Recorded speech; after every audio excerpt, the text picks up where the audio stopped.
Welcome in, everybody. Welcome in. I was way back there behind the fish tank when I sneezed, but still could hear it on cam. So microphone over here, picking up the sneeze from all the way across the room. So I don't know what that says, but welcome in, everybody. Papstio, good to have you here. Subdue the Day, Galaxy, Johnny Darko. Oh man, that's too bad you got sick with the VBS, but hanging out with kids, they're little disease factories. They're little disease factories. Tip of the cap, Galaxy. Tip of the cap, my friend. Tip of the cap to you. And English breakfast. I will probably be English breakfast all week. I just got it. Haven't had it for a while, and I'm just going to enjoy it. Just going to enjoy it. You got sick last year at VBS, yeah.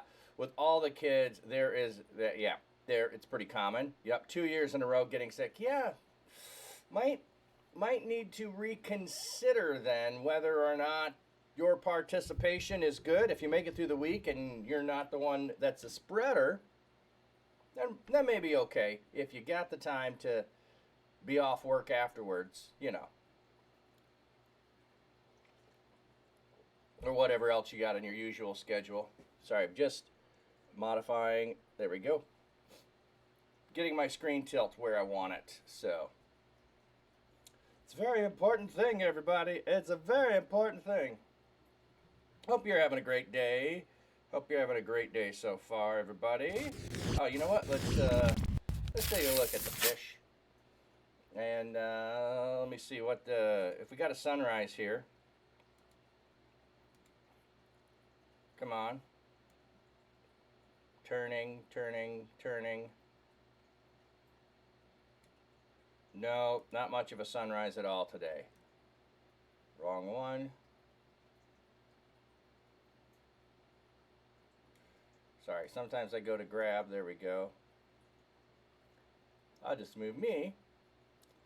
And there we go. I got the pond cam back up and running. There's some issue going on with it. I'm not entirely sure what it is. That was just a power surge over there. I heard the click. I gotta assume it was a power surge on the guppies here, or not the guppies, the baby koi, So, oh, you retired 6 years ago? So no work obligations? Okay, I didn't know if you were fully retired or semi-retired. So, I guess I had the thought that you might have been semi-retired. So, no work obligations this week. That is a good thing. As you'll notice, let me just go full on that. Where am I? You don't need to see me.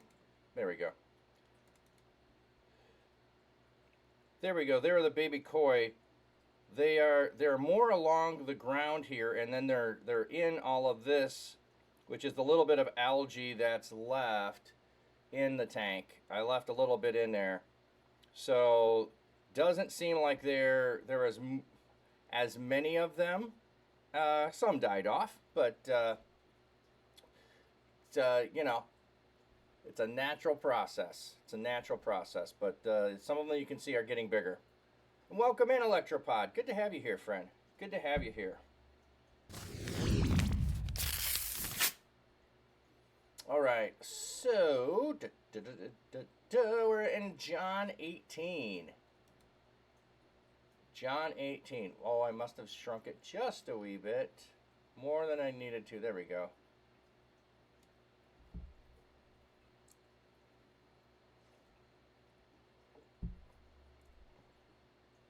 Is there a way to get the view just a little? There's not there. I know. Let me try this.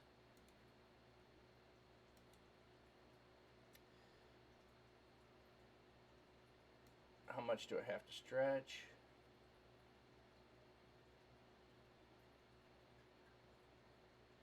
Oh, that's more than I want. Definitely more than I want to stretch it. Okay.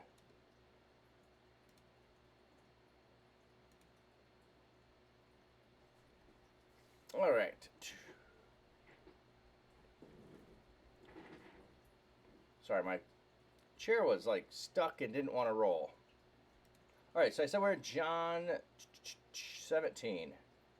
No, John 18. Getting close to the end, my friends. Getting close to the end. When Jesus had said these things, so footnote, tell us. When he had said these things, to a natural transition to the farewell discourse and the speech, including the fair. Okay, so they're just talking about they went in this direction to make it feel like a natural transition. Okay. Jesus went out with his disciples across the Kidron Valley. There was an orchard there, and he and his disciples went into it.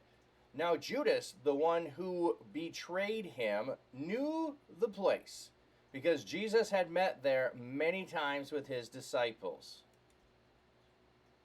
Often, this is a parenthetical note by the author. I don't know why they like to put in stuff in parentheses and then say it's a parenthetical thought by the author. Really? Yeah, I need you to tell me that when you bothered to put it in parentheses. And by the way, I'm not a fan of putting things in parentheses. I just don't. My brain thinks it's stuff to skip. Like, it's in parentheses, it's of no consequence. Just keep reading. It's interrupting. So, I don't feel like it's an interruption. And yes, it's a parenthetical thought. And John's been doing this the entire gospel. Okay, rant over. So, Judas obtained a square soldier. What? A squad of soldiers and some officers of the chief priests and Pharisees. They came to the orchard with lanterns and torches and weapons. Why would you have lanterns and torches? What are you doing there? These were lamps that were some sort of covering to protect them from the wind. Okay. Earlier usage of the word meant torch. By the New Testament times, it apparently meant a lamp designated to be used outdoors. A lantern. Okay. So, lamps and torches. So you brought what you had. You brought what you had. They went with lanterns, which, like, I'm not picturing them with lanterns, but if they'd have said lamp, I don't know. Okay. Then Jesus, because he knew everything that was going to happen to him, came and asked them, "Who are you looking for?" They replied, "Jesus of Nazareth." He told them, "I am he." Now Judas, the one who betrayed him, was standing there with them. So when Jesus said to them, "I am he," they retreated and fell to the ground. Then Jesus asked them again, "Who are you looking for?" And they said, "Jesus of Nazareth." Jesus replied, "I told you that I am he. If you are looking for me, let these men go." He said this to fulfill the words he had spoken, "I will not lose a single one of those whom you have given, or you gave me." Okay, so interesting here at this point. I do not see Judas betray him with a kiss in this one. And it said, when he says, "I am he," they retreated and fell to the ground. Okay, let's go look, because I think this is just going to be ego eimi. They're adding he in here, which is, yes, built into the phrase, so it could be translated that way. But then it does not have the feel of it being Jesus making a claim to be God, whereas if you just say "I am," it would have that feel. So what verse were we in? Verse 5.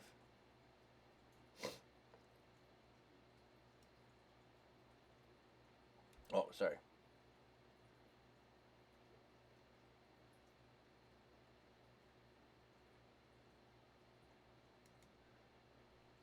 Yeah. Jesus said unto them, "Ego eimi." See, he is not here.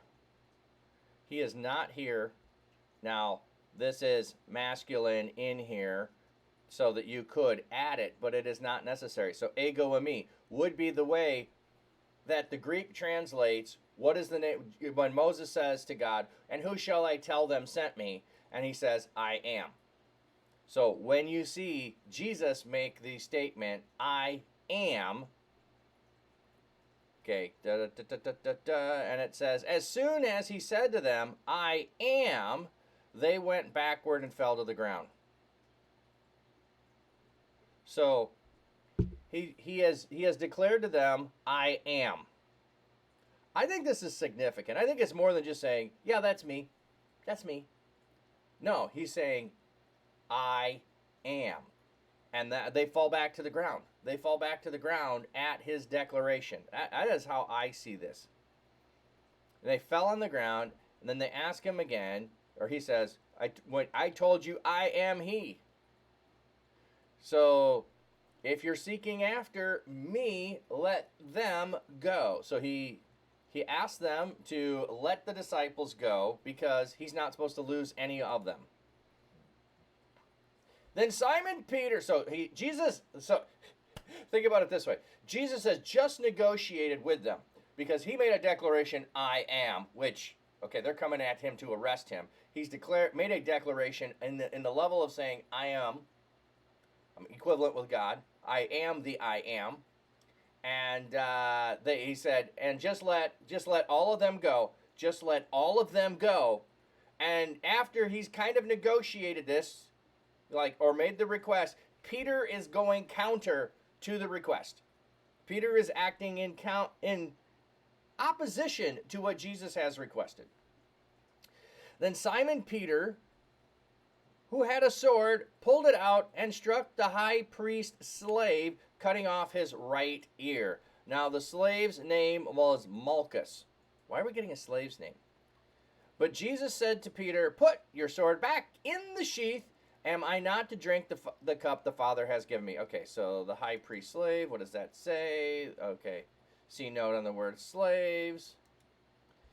The account of the attack on the high priest slave contains details that suggest eyewitness testimony. It is also mentioned in all three synoptic gospels, but only John records that the disciple involved was Peter, whose impulsive behavior was already been alluded to. Likewise, only John gives the name of the victim, Malchus, who is described as the high priest slave in John and Mark. But the word oterion, a double diminutive to describe what was cut off, and that may indicate only part of the right ear.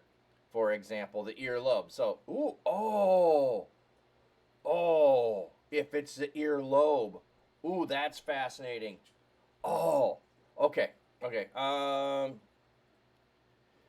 Yeah, it's usually Matthew that gives more detail. Yeah, it's interesting. Well, some of them at different times. Depends on the story.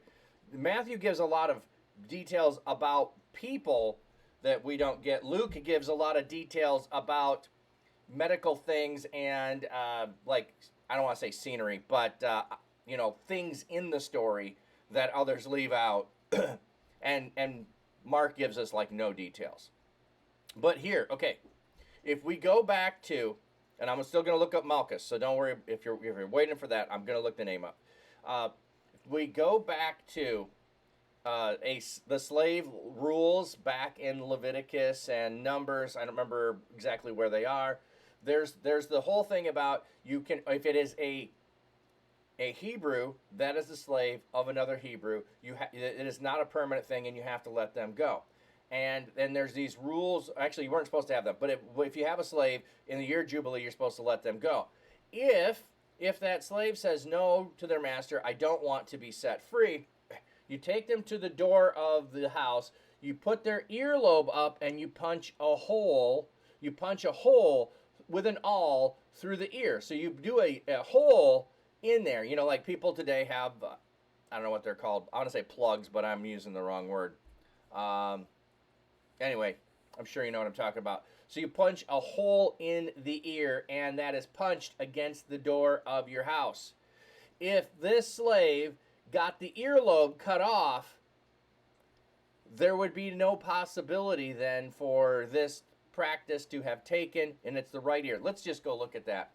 I'm going to go see if I can find that. I'll go look at that a second. Let's just finish the name Malchus here first, and then we'll go. There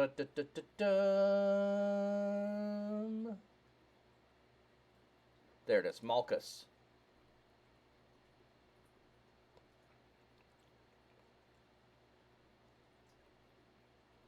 name of the servant was Malchus.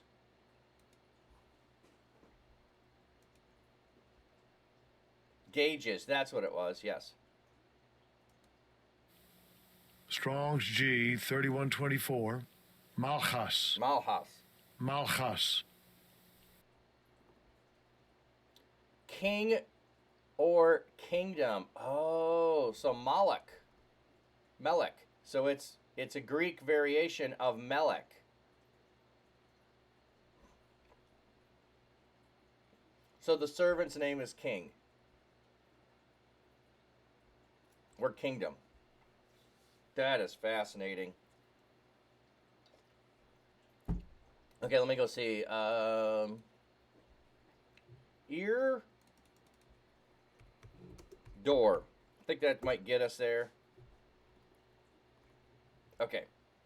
Then if the master must take him before the judges, he shall take him to the doorpost, and pierce his ear with an awl. Then he will be servant for life. Okay, it is in Exodus and it's in Deuteronomy.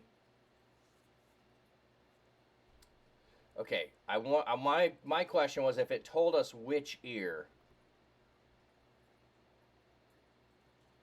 It doesn't say. I don't see where it says which ear. Okay, that's what I wondered about.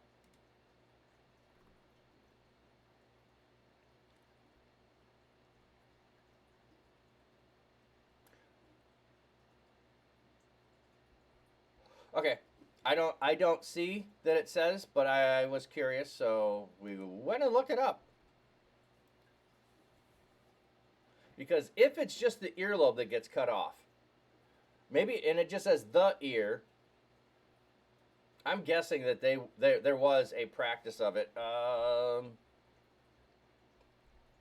You know what? What was that in?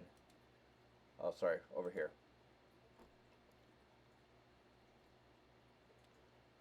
Deuteronomy 15:17.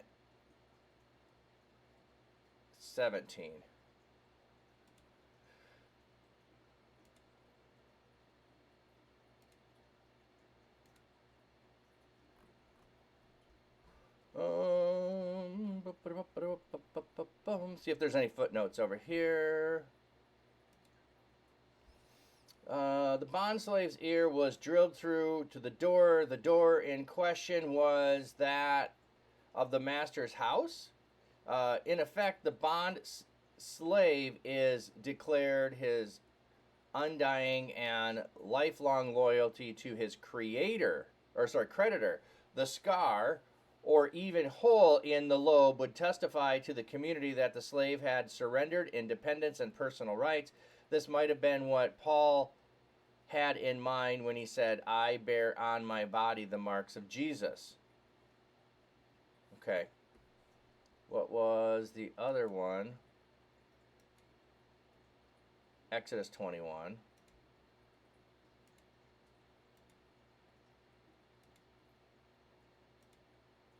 And 6.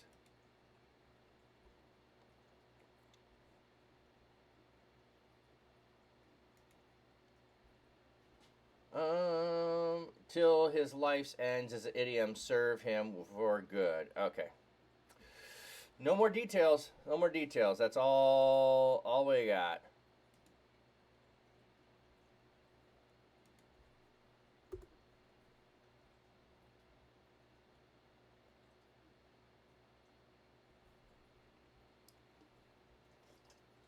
Okay, so perhaps it's the earlobe, perhaps it's the whole ear. Sorry for interrupting the story there.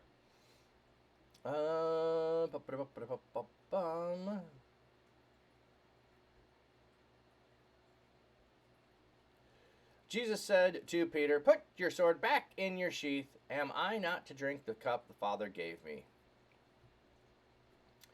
Then the squad of soldiers, with their commanding officers and the officers of the Jewish leaders, arrested Jesus and tied him up. They brought him to Annas, for he was the father-in-law of Caiaphas, who was high priest that year. Now it was Caiaphas who had advised the Jewish leaders that it was to their advantage that one man die for the people. Okay, so this was something he said, and John alluded to. He didn't know what he was saying at the time, but it is true, and thus it will happen. Something along those lines. Simon Peter and another disciple followed them as they brought Jesus to Annas. Now the other disciple was acquainted with the high priest, and he went with Jesus into the high priest's court. So the other disciple goes in to the high priest's court.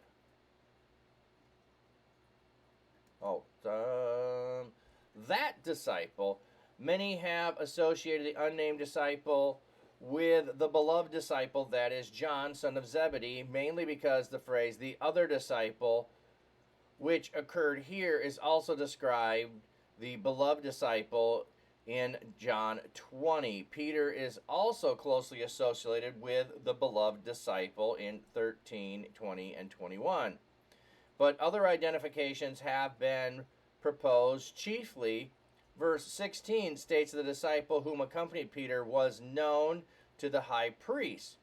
Points out the terms nostos is used in the LXS to refer to a close friend. This raised what for some is an insurmountable difficulty in identifying the other disciple as the son of Zebedee. Since how could this uneducated son of an obscure Galilean fisherman be known to a powerful, influential family in Jerusalem? Yes, proposed that the other disciple who accompanied Peter was Judas, since he was the one. He was the one disciple of whom it is said explicitly that he had dealings with the high priest. Suggests that the disciple was Nicodemus, since he was a member of the Sanhedrin. I don't think that.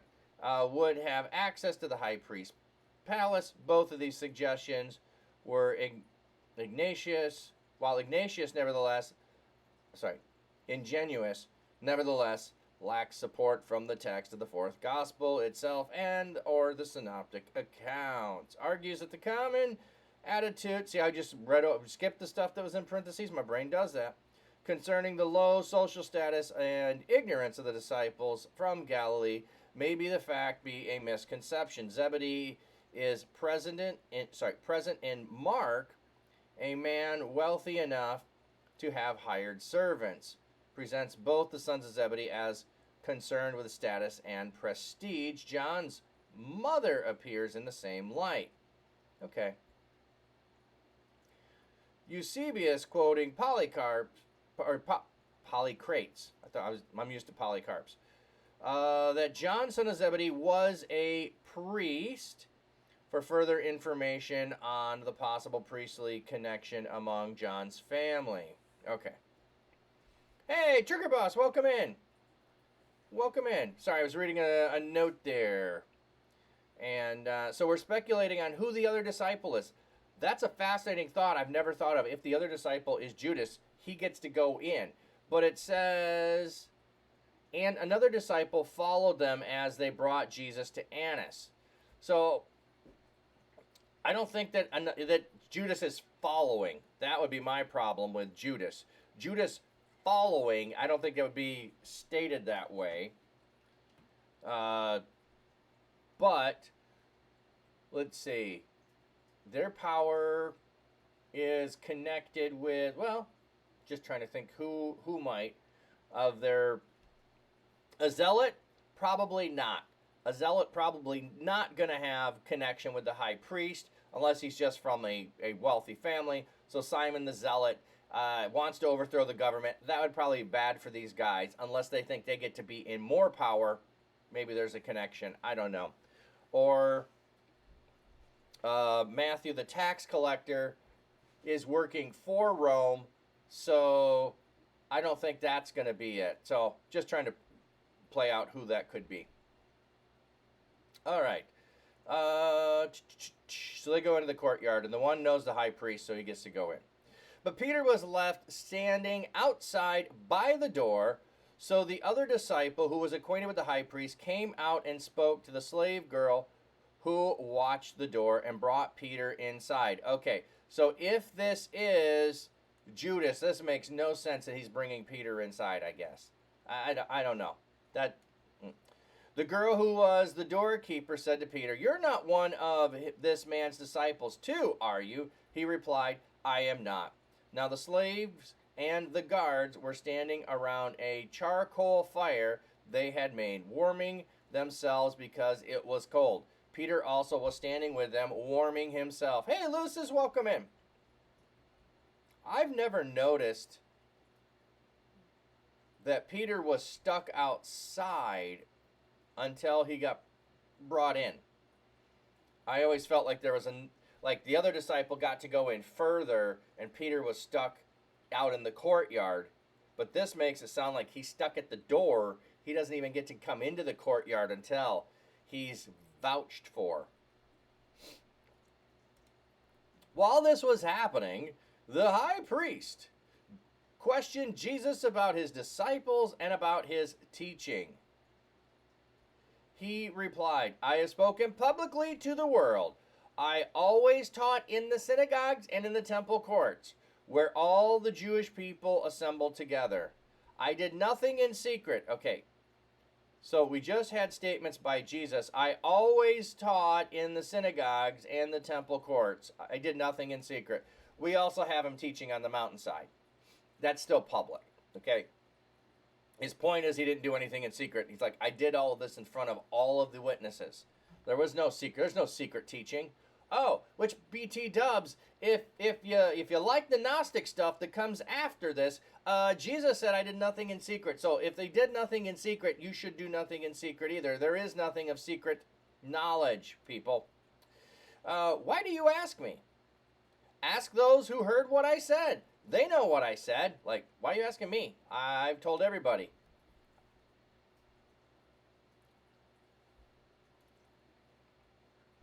Sorry, I lost my place. Oh, there's. I said nothing.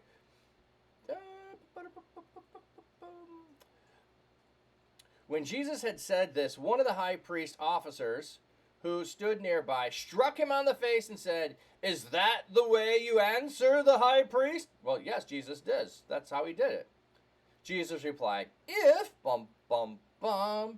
I have said something wrong, confirm what is wrong. But if I have spoken correctly, why strike me? Then Annas sent him, still tied up, to Caiaphas the high priest.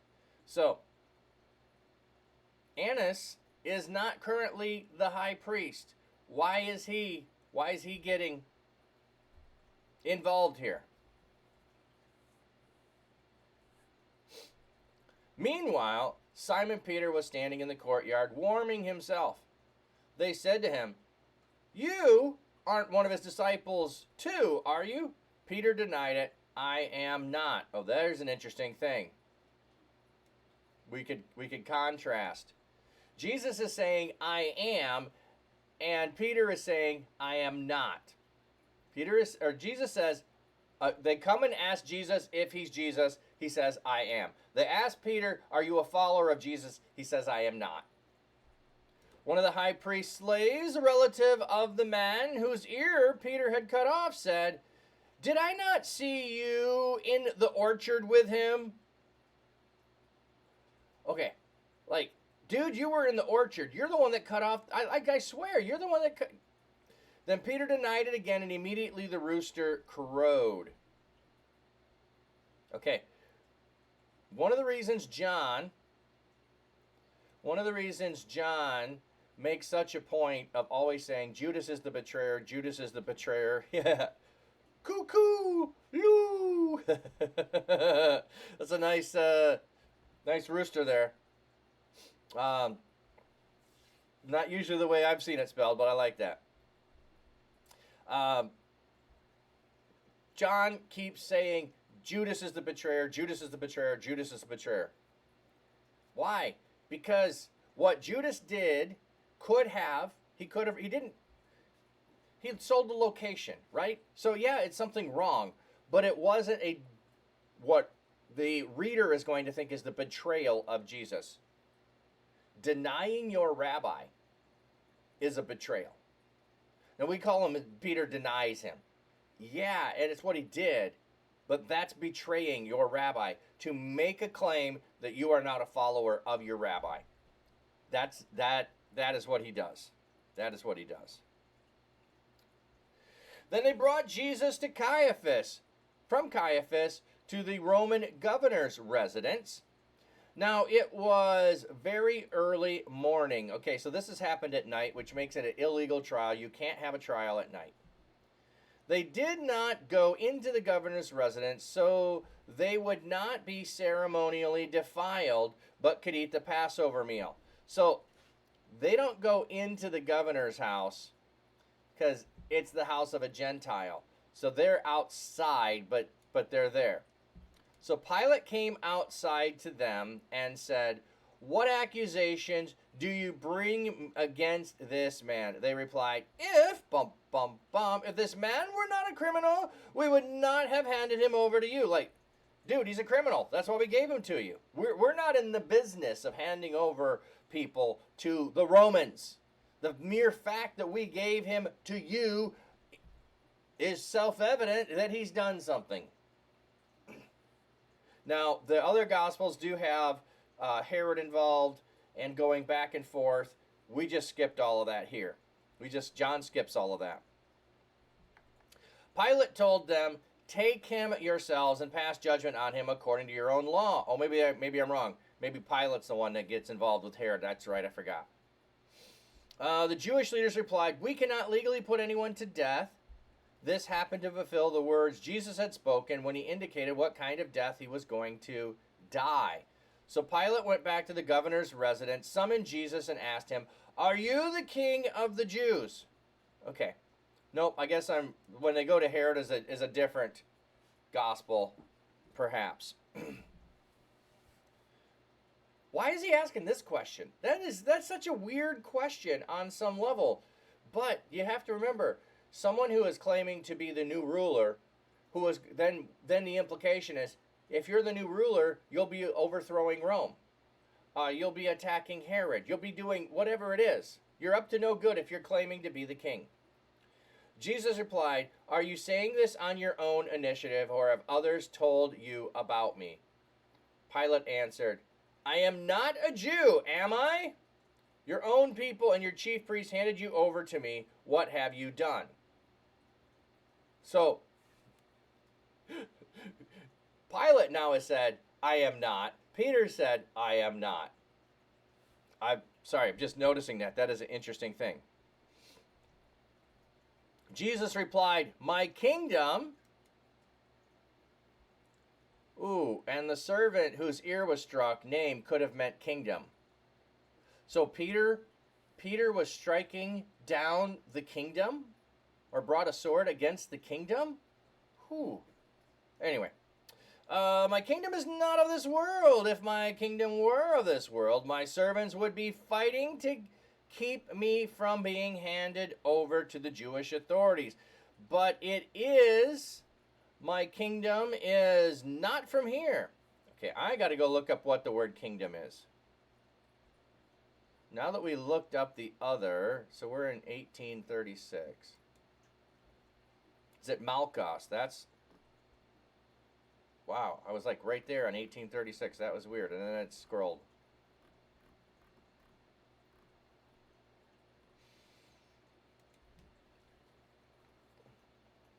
Nope, he's using a different one. Basilia. Metaphorically speaking. Oh, exactly. Basilia.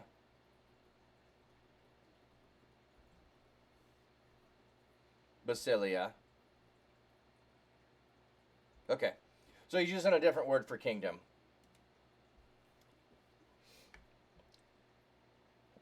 If my kingdom were from this world, my servants would be fighting to keep me from being handed over to the Jewish authorities. Peter gave it a go, but I told him no.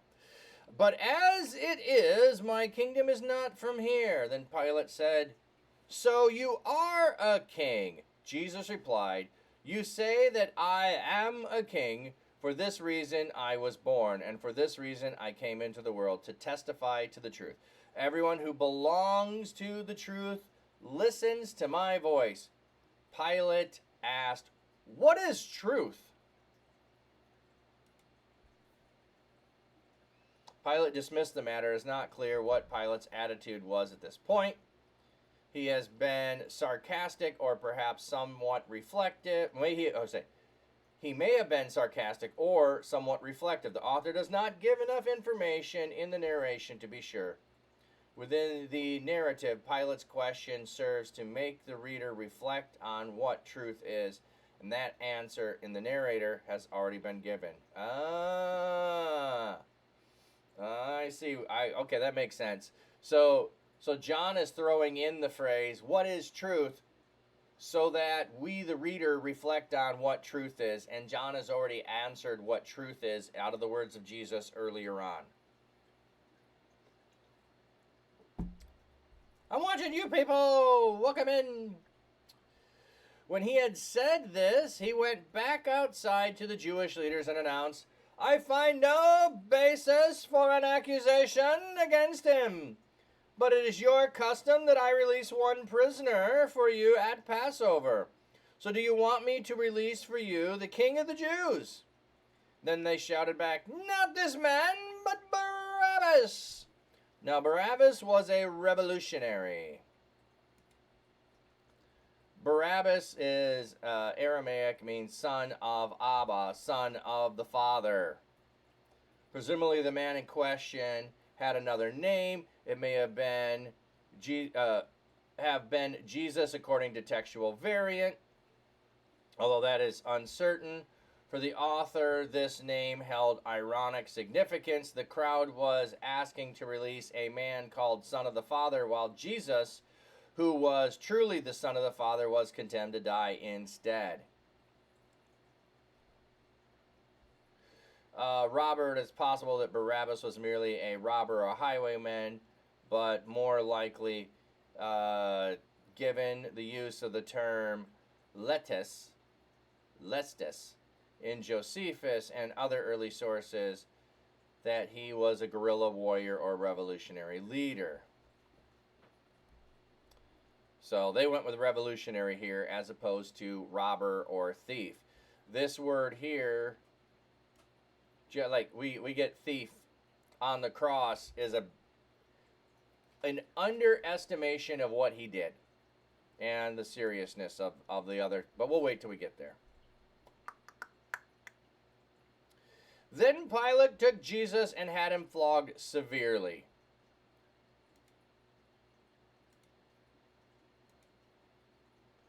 This severe flogging was not administered by Pilate himself, but his officers who took Jesus at Pilate's order and scourged him. Okay. We don't need to go into all of that. The soldiers braided a crown of thorns and put it on his head, and they clothed him in a purple robe. Purple is the color that indicated royal status. This is further mocking Jesus along with the crown of thorns. So they are mocking him for declaring himself to be king. This seems quite reasonable for Roman soldiers to be mockers. They came up again and again and said, "Hail, King of the Jews!" And then they struck him repeatedly in the face. So instead of proper worship and honor and blessing, it's their fist. Oh, thanks for the biddies, Trigger Boss. Appreciate that. Bringing the total to 3,000. Trigger Boss, appreciate that so much, friend. Blessings on you. Then Pilate, struck him in the face repeatedly. Again, Pilate went out. Uncle Teddy coming in with the biddies. Uncle Teddy, good to see you. How you doing today, friend? How you doing today?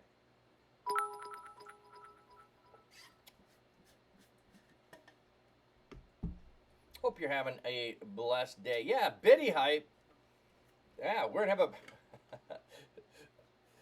I was going to say a bit war, but it's not really a war. But, you know, then we could go with Bit Fest. That would be weird, you know. Just instead of a subathon, we'll have a bitathon, a bite-a-thon. I don't know how you call that. Hopefully today is less humid. We had a quite humid day yesterday, and we hit the low 80s. So for me, that was wonderful. Today will be less hot and humid, and we will be cold by the end of the week. We'll be back down to the 60s. So I'll enjoy it while it lasts.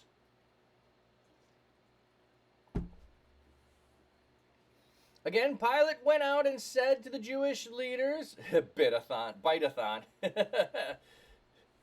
Yes, I will.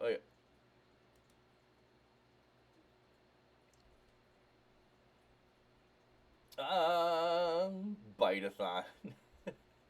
I know, it sounds funny. I'm the contrary person that's waiting for my body to officially warm up with summer, as it is most days. You have to turn the heat back on. Anemia sucks. Yes, it does. Well, I have not yet had the air conditioning on in my house, so, and I don't use it that much.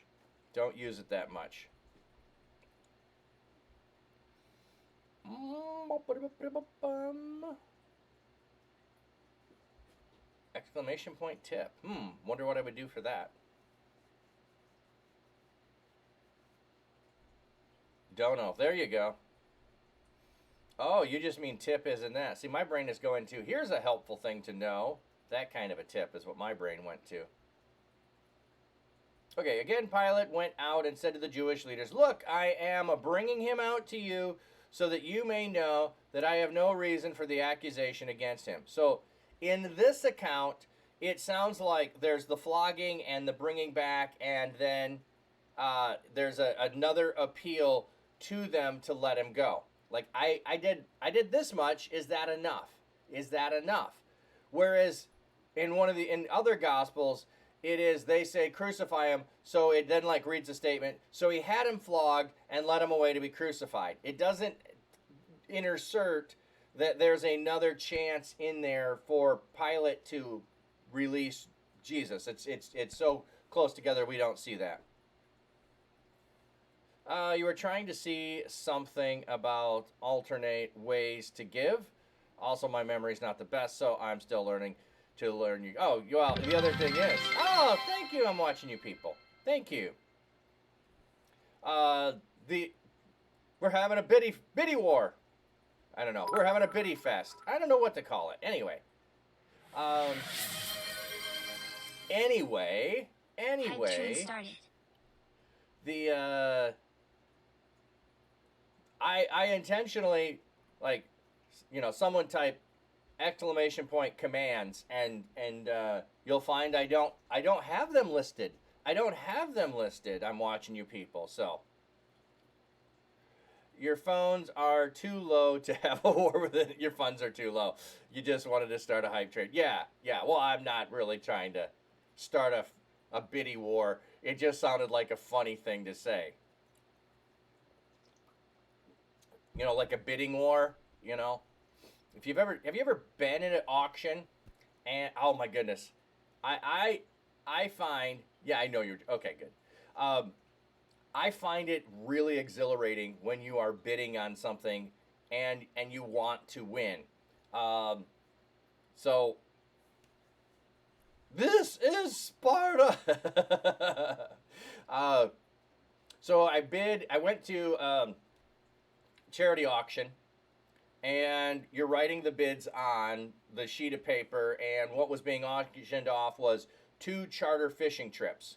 So one versus the other, $500 is the value of those trips.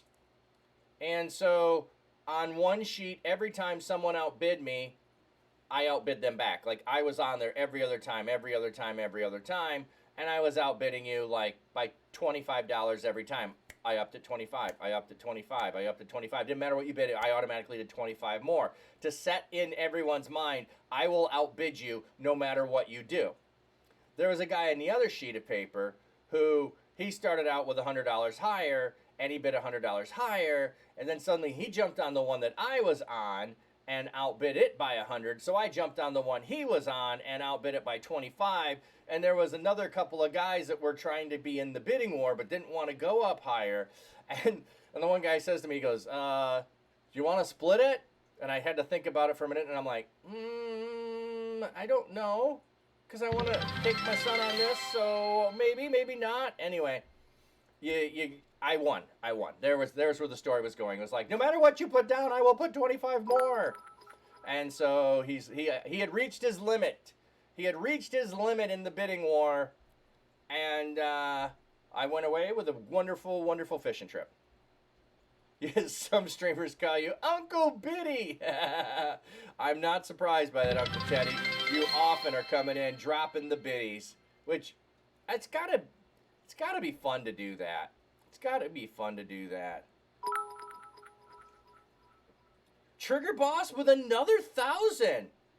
Oh my goodness. Bum, bum, bum. Or 1,300 actually. Wow. Dude, that's awesome. Appreciate that so much. I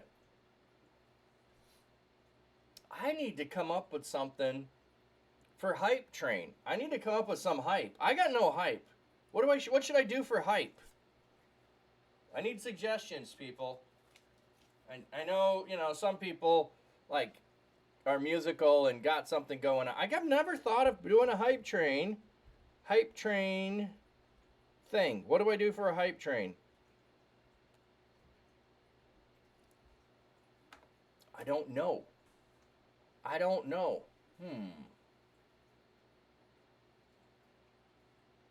That's an interesting thing to think about. What do I do for a hype train? How about somebody rapping about all the books in the Bible? Ooh. I am out of practice with rapping. My beatbox isn't that good, but, at least I'll try that. There we go. Laying the beat down. Not very well, but it worked. It worked in middle school.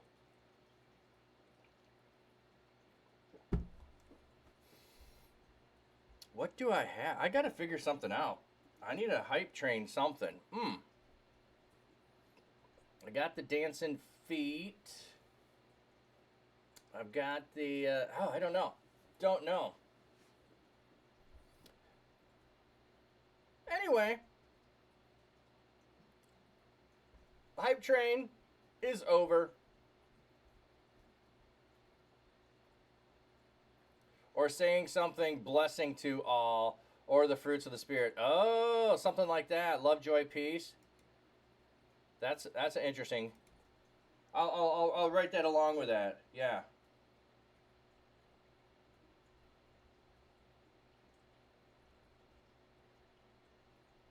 Do you know the song "The Fruits of the Spirit"? It's not a coconut.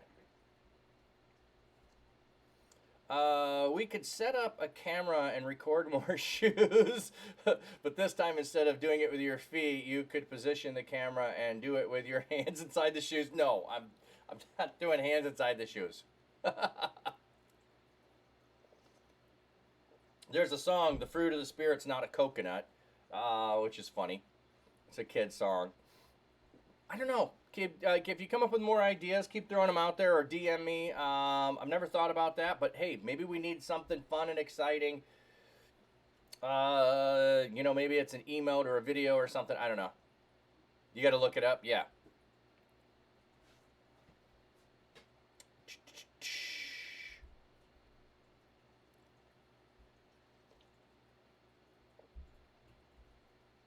Okay. I'm not sure where we were. I lost track. I got distracted. Okay, we have Pilate coming back. Look, I am bringing him out to you so that you may know that I find no reason for accusation against him. So Jesus came out wearing the crown of thorns and the purple robe. So he leaves him in this humiliated state, thinking it might appease them, I think. Pilate said to them, "Look, here is the man." When the chief priest and their officers saw him, they shouted, "Crucify him! Crucify him!" Pilate said, "You take him and crucify him. Certainly, I find no reason for accusation against him." The Jewish leaders replied, "We have a law, and according to our law, he ought to die because he claimed to be the Son of God." He made himself out to be the Son of God. Yeah, same as claiming to be.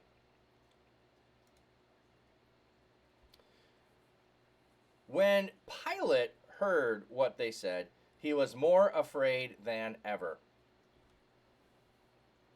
Why is Pilate now afraid? I don't think we have in this account that, it might be at Matthew's account, or it's Luke, that says that Pilate's wife had warned him not to get involved with this at all. But he feels it. That it's wrong, yes. But I'm also filling in the other part of his wife warning him about this. So that she had a dream. That's what one of the other gospels tells us. She had a dream and she warns him about this. It's like, oh my goodness, my wife's dream is true. But we don't know that. So in John's gospel, yes, he is feeling the weight of the wickedness of the leaders, which should be no surprise to him. But the fact that if he is the Son of God or the Son of a God, yeah, I'm going to be fearful if I've got the Son of a God in front of me. He is more afraid than ever. And he went back into the governor's residence and said to Jesus, "Where do you come from?" But Jesus gave him no answer. So he's like, got to clarify, like, where are you from? So Pilate said, "Do you refuse to speak to me? Don't you know I have the authority to release you and to crucify you?" The power. Ooh, is that dunamis? Is that dunamis? Okay. 19:10.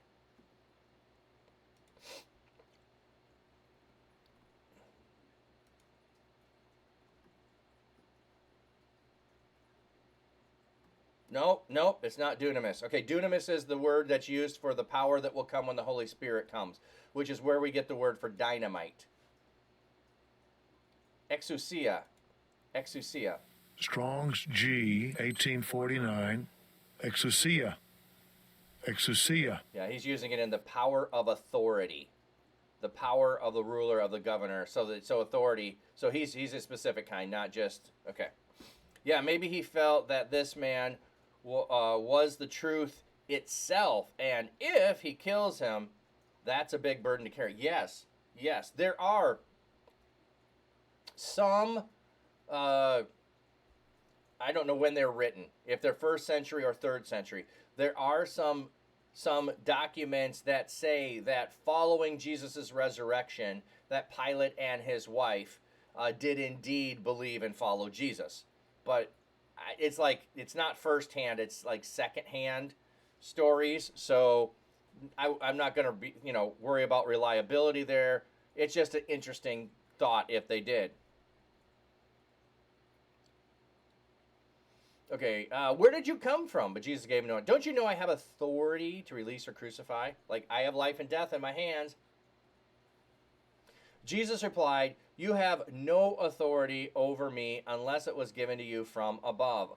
Therefore, the one who handed me over to you is guiltier of the greater sin." Okay, let's see what 11 has. Does it use the same word?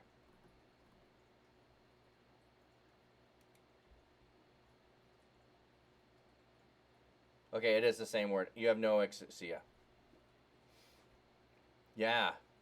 Some of this stuff, like when you slow, I don't say you slow down and you look at it, but like you start looking at the things that came before, the things that came after, what John is doing. We still have light and dark all the way through. And Jesus came that you might have life, and people love darkness rather than light, and salt and light and death and life. I mean, they're motifs that are going on and on and on.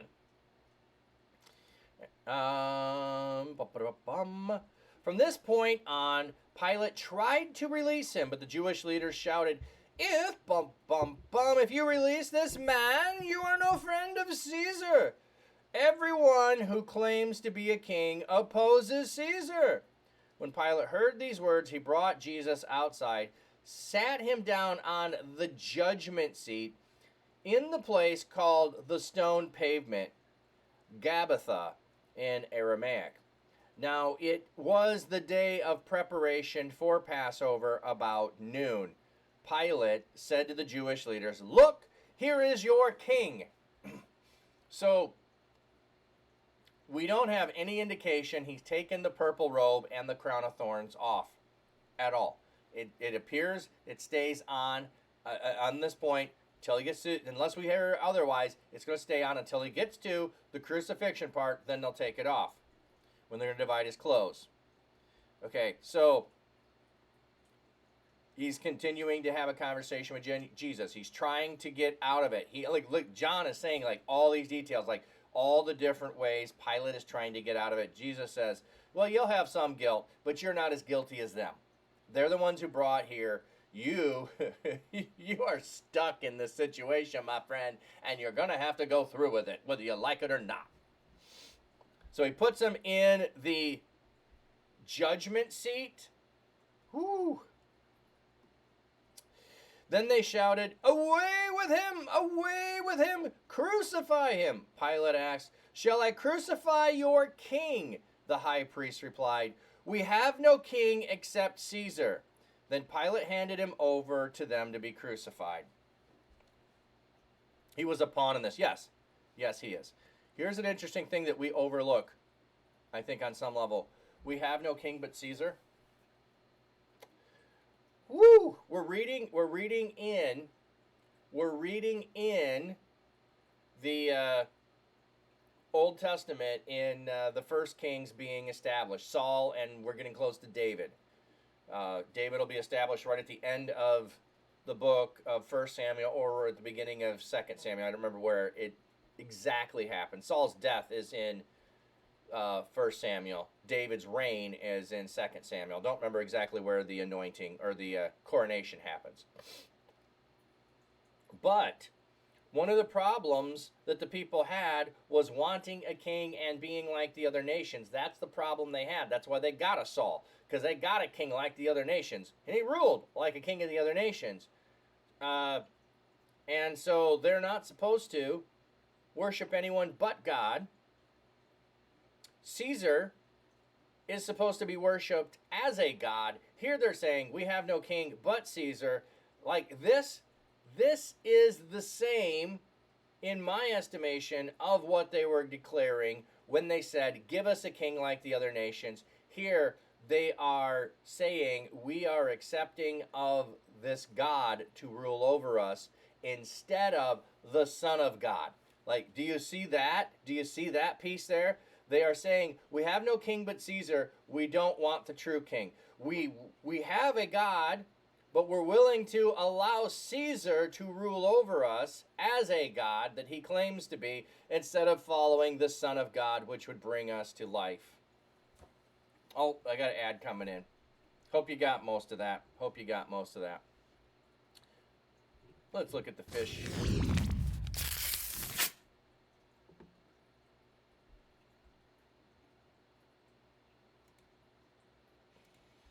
Is the sun peeking out yet?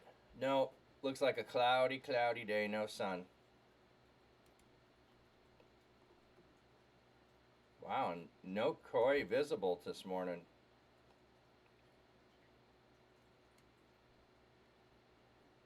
No koi visible.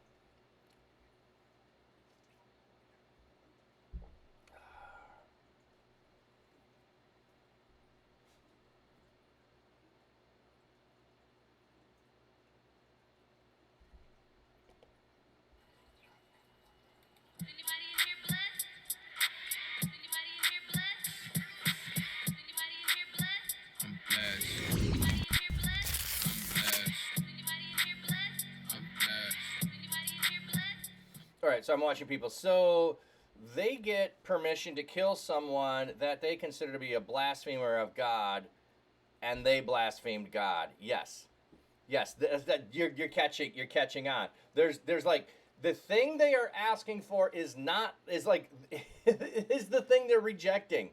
The thing they're rejecting is the contrast between the two things. We don't want Jesus. We want Caesar. What? We don't want to serve and follow God. We want to serve and follow Caesar. What? He's blaspheming, calling himself the Son of God, making himself out to be equal with God, so we'll kill him and blaspheme God while we do it. Yes. Yeah, you're at Hundy. That's what's going on. So they took Jesus and carried his own cross. He went at the place called the place of the skull, called in Aramaic Golgotha. Parenthetical. Stop with the parenthetical note stuff. I mean, come on. You put parentheses there. What do you think it means? Sorry. There they crucified him along with two others, one on the right side, so one on each side with Jesus in the middle.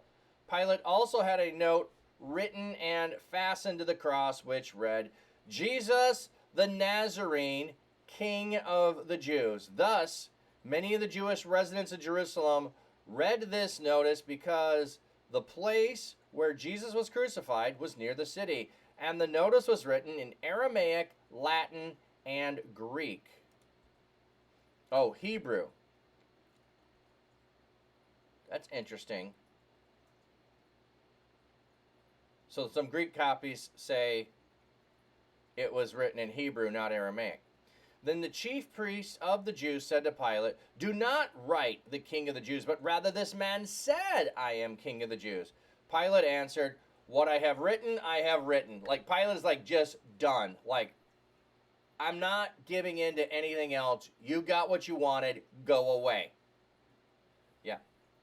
I'm watching. Or when they pick Saul as king, we don't want to be ruled by the creator of all, the one who keeps our nation together. We want a political leader to show off to other nations. Very true. Oh my goodness. Yeah. The whole, we want our king to be better than their king. Well, your God is better than their God, so you didn't need that. You didn't need that. There is a level at which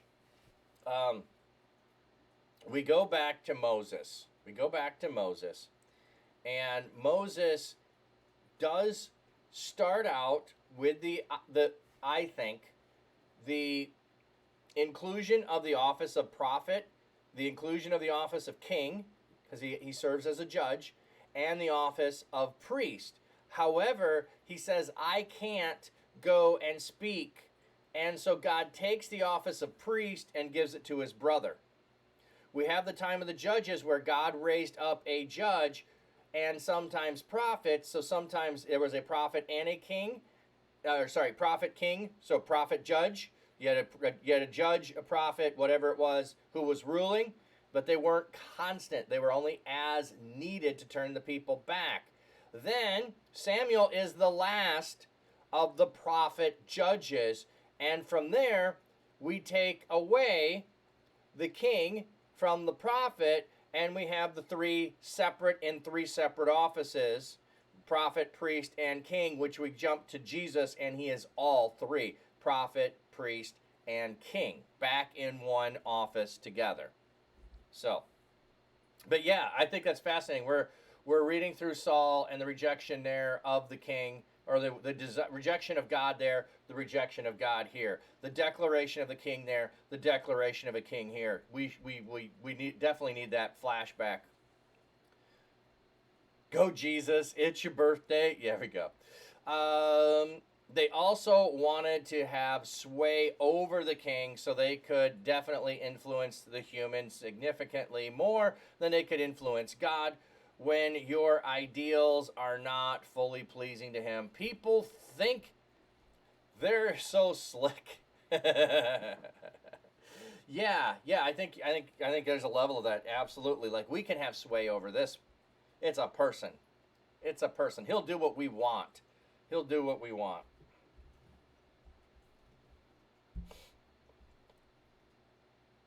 I was trying to add more to that. I think that's enough. We'll just get back to reading. So Golgotha, Aramaic, Greek, or Latin. Then we got the he only claimed. Okay. Now when the soldiers crucified Jesus, they took his clothes and made 4 shares, one for each soldier. A tunic remained. Now the tunic was seamless, woven from top to bottom of a single piece. Or shirt, a long garment worn under the cloak next to the skin. Okay. So anyway, they divide his stuff up. Everybody's getting a share. There's 4 shares. So we didn't have them taking the crown of thorns off or the purple robe off. I'm assuming they took the purple robe off when they crucified him. Maybe they didn't. But here's his clothes. Why did his clothes get to come along with him to the crucifixion? I don't know if this is a common thing or not. I don't know. But anyway. So the soldiers said to one another, let's not tear it, but throw dice to see who will get it.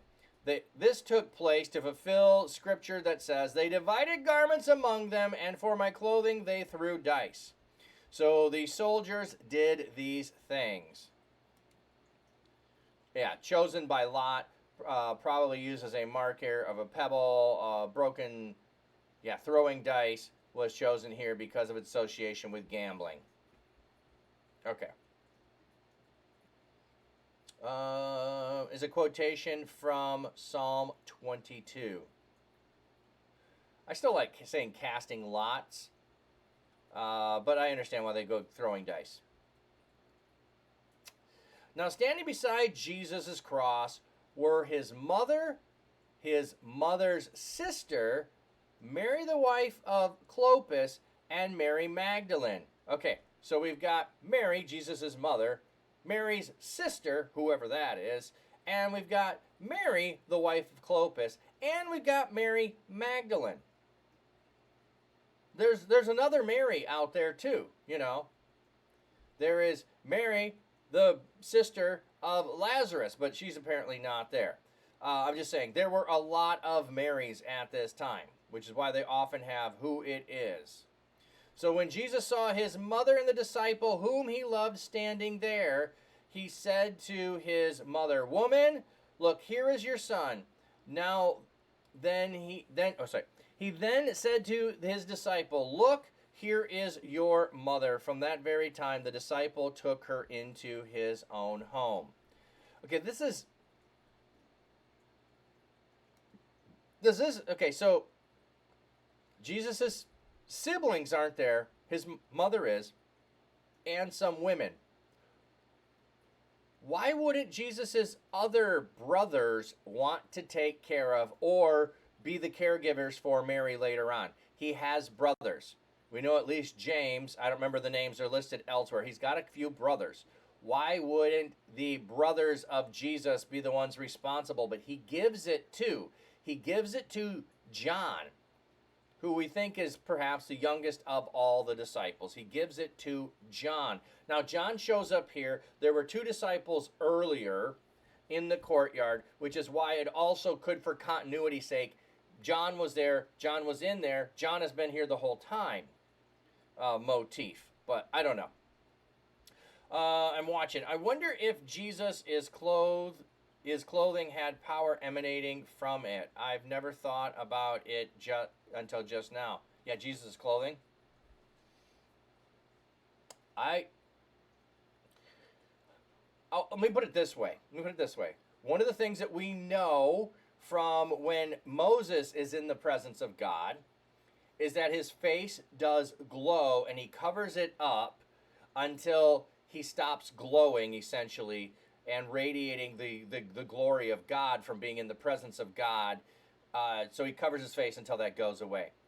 So I would anticipate up on the Mount of Transfiguration, a similar thing could have happened to Jesus and his clothing.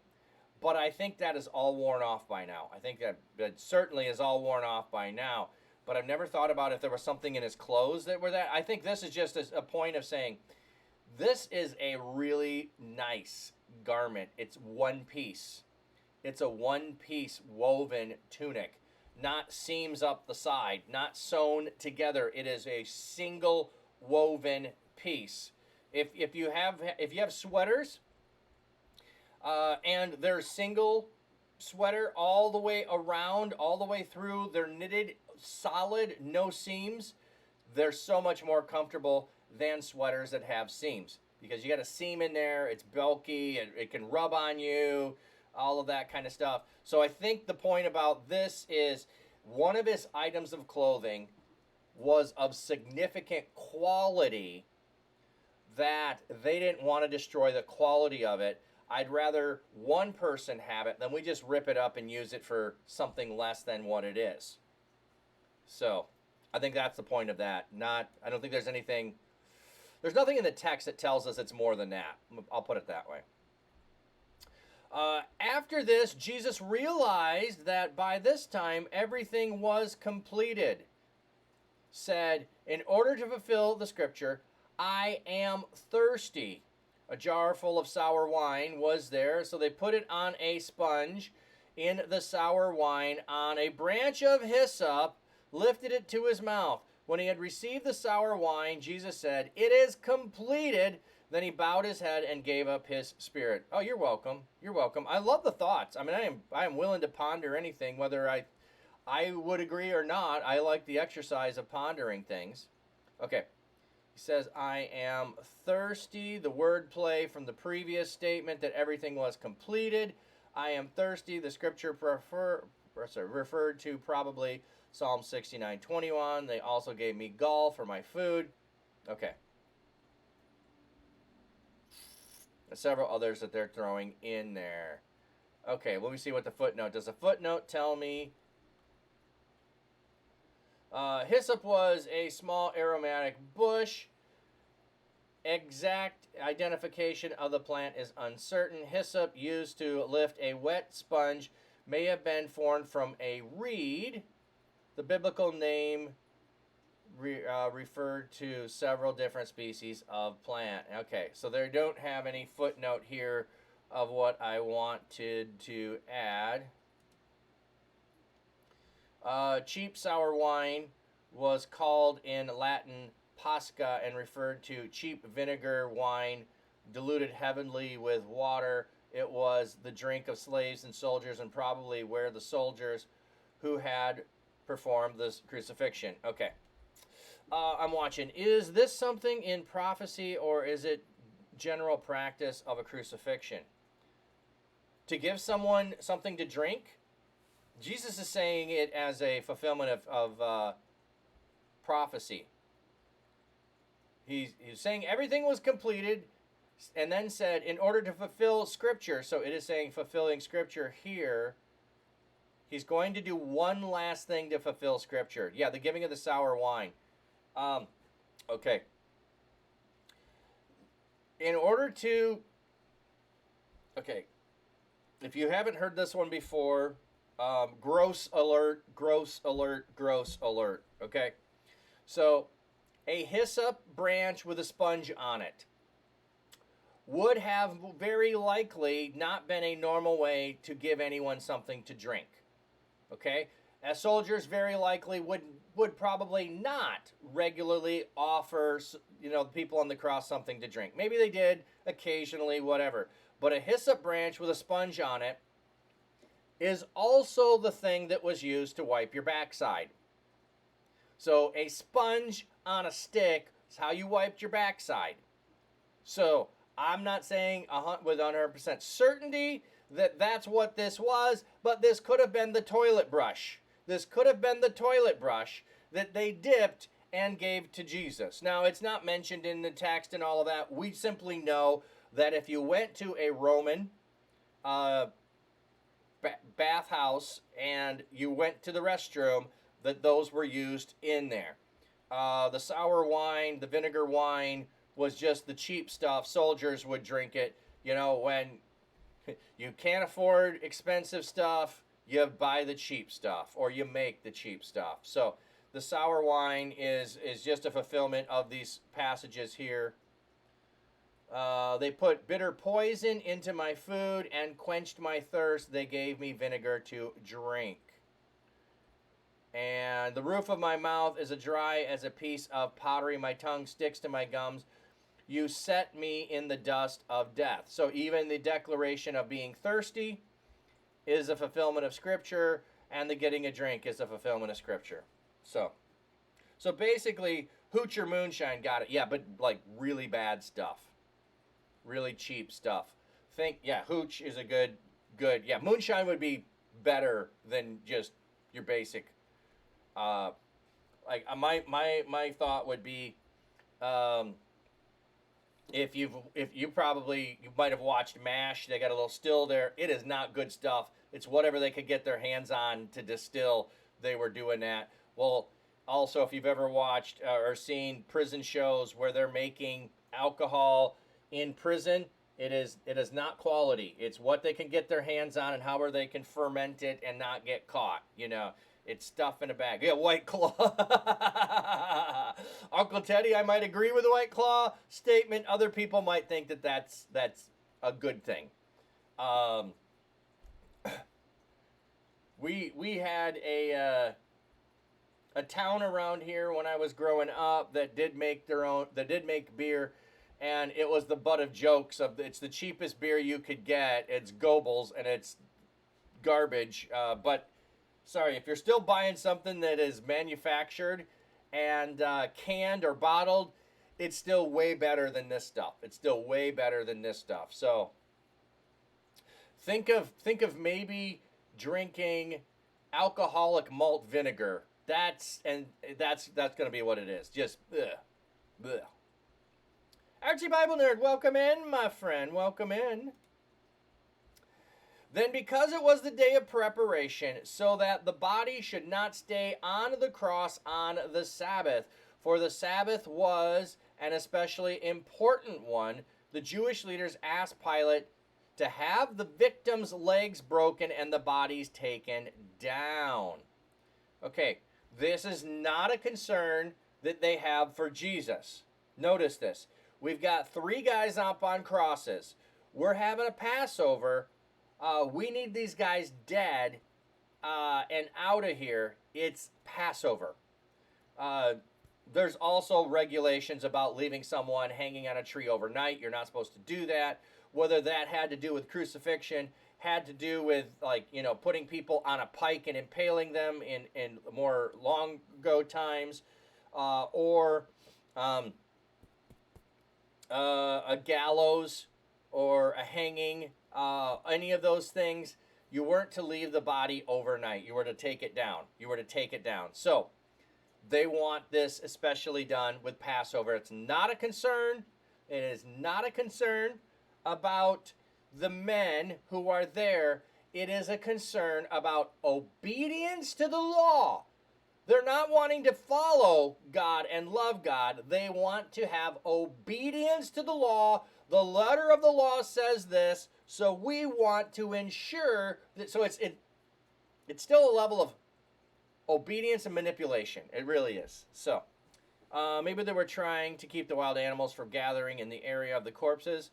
I'd have to go back and read the passages that talk about not leaving someone up on a cross overnight, but I don't remember animals being concerned. There's about a curse.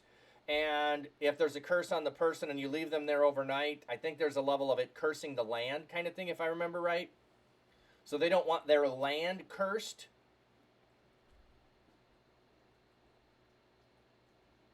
Oh, you were thinking about more government regulations? Well, the Romans, this is outside the city.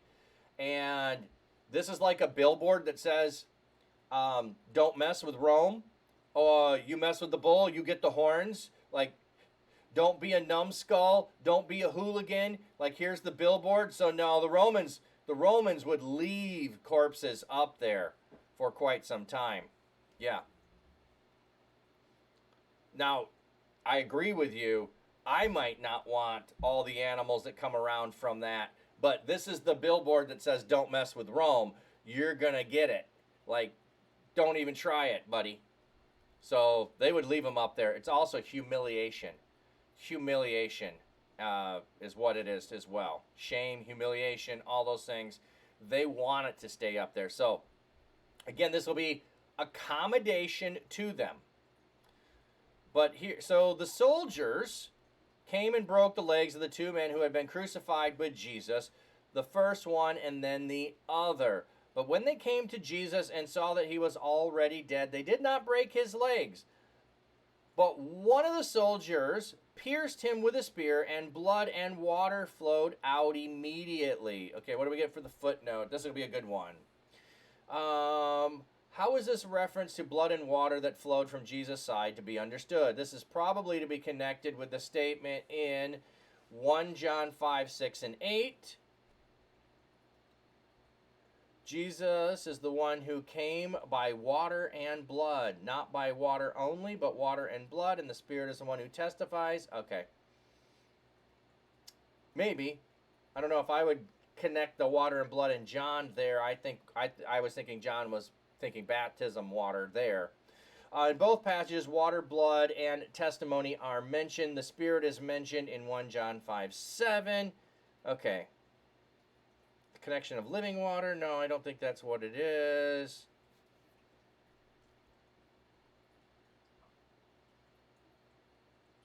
Okay.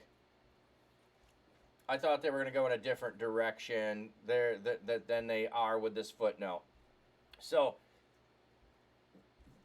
body fluids that are clear, you're going to think it's water. Okay? So, in the state that the person is in, and their body being beat up, there are probably bodily fluids, not urine, those kinds of things. But like the back being beaten, the lungs that are being tortured by this, there is fluid that is building up in the body, and it is pooling up within the torso. So when the side is pierced, all of that, as well as blood, is going to come out. So, we read it as water, and they would have just seen whatever else was coming out as water from the body. They didn't have classifications for all these other things. I have seen someone who had a medical perspective on it go into much more detail than I have, or have the ability to, on what would have been contained potentially in the water that flowed out. Here they're trying to make spiritual and other reference connections, and that's fine. Maybe John's making that. I've only just seen this one as proving death was what was going on there. Hematidrosis. Yeah, thank you, Artsy Bible Nerd.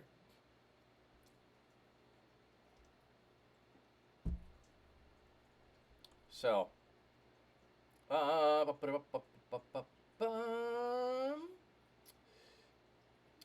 and the person who saw it has testified, and his testimony is true, and he knows that he is telling the truth, so that you may also believe. Okay, the person who saw it, John, the one writing it, he saw it. For these things happened so that the scripture would be fulfilled. Not a bone of his was broken. And another scripture, they will look on the one whom they have pierced. Oh, that was the wrong word? Oh, okay. Sorry. Thought you were confident in that was it. Okay, I'm not sure what it is. So we've got two more scriptures being fulfilled here after his death. Okay, just think about the number of ones that we've had. Oh, that's the one for sweating blood. Okay, yes. Yep.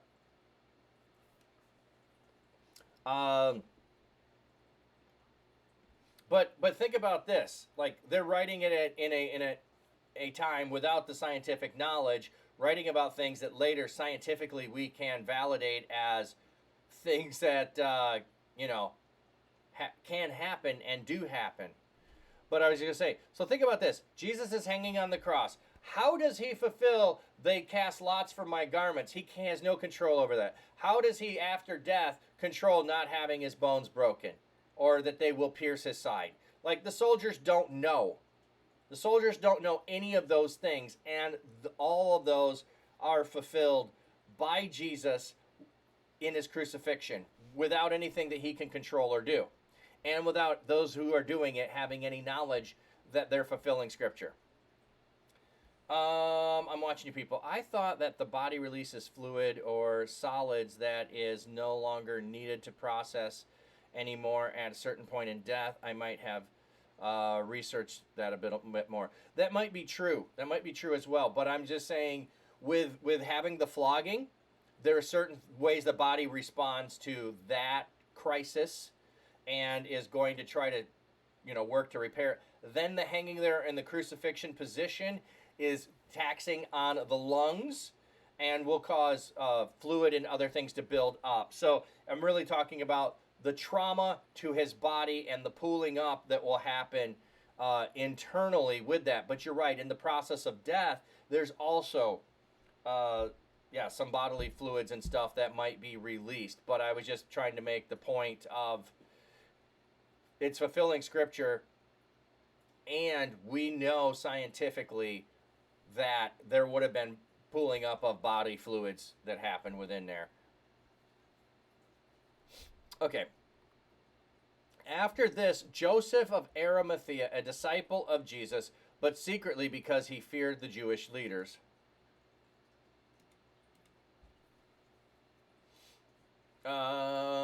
The Jewish authorities, the Jews here refers to the Jewish leaders, especially the Pharisees. So they're just clarifying.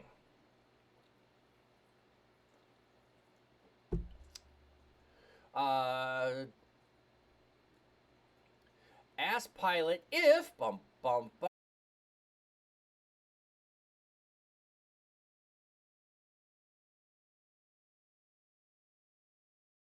it appears to contradict the synoptics, which mention a large single piece of linen cloth. If one understands here to refer to small strips of cloth like bandages, there would be different but diminutive forms have often lost their diminutive force in Koine Greek. So there may not be any differences. Also, Luke uses both terms to refer to the wrappings, which suggests they are interchangeable. Oh, wow. Twitch glitches or OBS, who knows, please stand by. Is my stream gone? Other people here? What's up? What's up with that?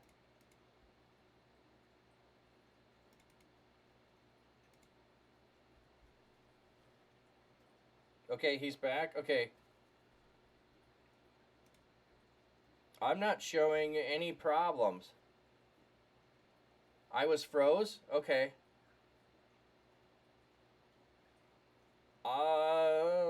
My report's not showing anything in the last 15 minutes. It says excellent. So, I don't know.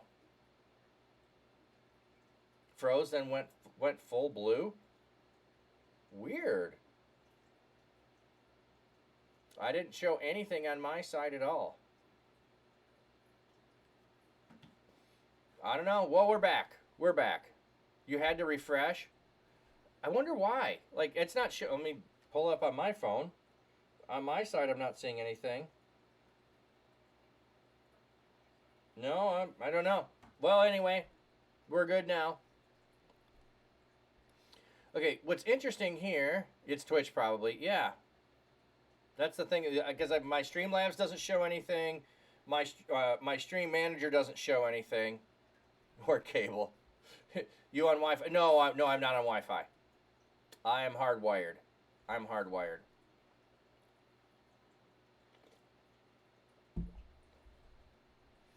I started out doing Wi-Fi, but I went to hardwire. If you're having tech issues, are you really if you're not having tech issues, are you really a Twitch streamer? Yeah. Okay. Anyway, what I was going to say here, that I did not remember that any of the Gospels had Jesus having spices.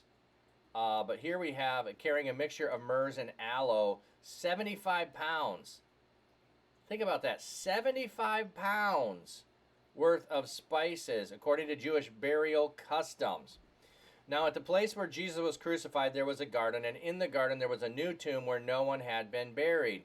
And so because it was the day of preparation, the tomb was nearby, they placed the body there. Okay, so this doesn't sound so much like, hey, this is Joseph's new tomb. Some of the other Gospels make it sound like it's Joseph's new tomb that was carved. It's here. Hey, there's a new one. We'll put him in there for now. It's kind of what it sounds like a little bit. Or it's convenient or coincidental almost on some nature. It has that feel. But anyway, I did not remember that. Did not remember that spices were involved. I felt like that was part of the reason why he was anointed, was preparation for his burial, and why the women come on Sunday, because they followed, like according to Luke's gospel, I think it was, the women followed Joseph to where they were going, and then they leave to go make preparation of the spices and wait. So here we have Nicodemus, who accompanies Joseph and carries a mixture of aloes and myrrh. Okay, interesting. Okay, now very early on the first day of the week, while it was still dark, Mary Magdalene came to the tomb and saw that the stone had been moved away from the entrance. So she went running to Simon Peter and the other disciple whom Jesus loved and told them. Okay, so this is interesting. We have the other disciple again, which was a phrase we had earlier, but at this time it says, whom Jesus loved. Whom Jesus loved. They have taken the Lord from the tomb, and we don't know where they have put him. John is only focusing on Mary. The other Gospels tell us who all was. There were more there. He just wants to focus on Mary. Then Peter and the other disciples set out to go to the tomb. The two of them were running together, but the other disciple outran that slowpoke Peter. And he reached the tomb first. He bent down and saw the strips of cloth lying there, but he did not go in. He's using some common sense. Then Simon Peter, who'd been following him, arrived and went right into the tomb without regard. Boy, impulsive Peter. Sorry, I'm just adding a little commentary there. He saw the strips of cloth of linen lying there, and the face cloth, which had been around Jesus' his head, not lying with the strips of linen, but rolled up in a place by itself. Oh, it says rolled up. I'll come back to that. The other disciple had reached the tomb first, came in and saw and believed, for he did not yet understand the scriptures that Jesus must rise from the dead. Wait a minute. So he's believing. He is believing with the capacity that he has to believe. What was it the disciple believed? Sometimes the suggestion that he believed was Mary Magdalene's report that the body had been stolen, but this could hardly be the case. The way the entire narrative is trivial, anticlimactic, the plural they. Okay, yeah, I'm going to speculate on what it is that he believed. Yeah, he's believing something that that Jesus is not there, but I don't know if he's believing in resurrection yet. Okay. Rolled up. Let's see. Much dispute and difficulty surrounding the translation of the words not lying with the strips of cloth, but rolled up in a place by itself. Basically, the issue concerns the position of the grave clothes as seen by Peter and the other disciple. Some have sought to prove that when the disciples saw the grave clothes, that they were arranged just as they were when around a body, so that when the resurrection took place, the resurrected body of Jesus passed through them without rearranging or disturbing them. In that case, the reference to the face cloth being rolled up does not refer to it being folded, but collapsed in the shape it was when it was wrapped around the head. Sometimes, in defense of the view, the Greek preposition meta, with, is said to mean like, so that the comparison with the other grave clothes does not involve the location of the faith cloth, but rather the condition rolled up rather than flattened. In spite of the intriguing nature and such speculation, it seems more probable that the phrase describing the faith cloth should be understood to mean it was separate from the other grave clothes in a different place in the tomb. I think, yes, I agree with you on that. This seems consistent with the different conclusions reached by Peter and the other beloved disciple. Okay, so they're going with rolled up, and I've traditionally heard it folded and placed somewhere else. Okay, one of the things about BRB, all right, one of the things that I've heard about a guest at a dinner, I think it's a guest at a dinner in Roman society, is that if your napkin was folded in a certain way, it told the host that you've just gone out to purge yourself and or relieve yourself, and that you will be back to, or not the host, but the server, that you will be back for more food, that you will be back. So we just had a BRB. So essentially, a folded cloth is a BRB. The folded cloth is a BRB. That's what folded cloth. Now they're saying rolled up, like if it just collapsed. I don't think that the rolled up has that meaning. So they're not looking in the direction of that conditional meaning in the culture. Now the problem with that thought is this is not at a meal. This is not at a meal. So would you automatically get that as the reader of a folded up cloth being a significant pointing thing that says you'll be back, you'll BRB? But if you're a Greek reader of this, which John is writing to, you might know the symbolism there, and the symbolism can be used in multiple places and still can maintain the meaning. So the disciples went back to their homes, but Mary stood outside the tomb weeping. So Mary came back with them, but they're running. I don't know that Mary was running, but she gets there. See, it says, "See, I told you guys." But they leave. They go back to their homes.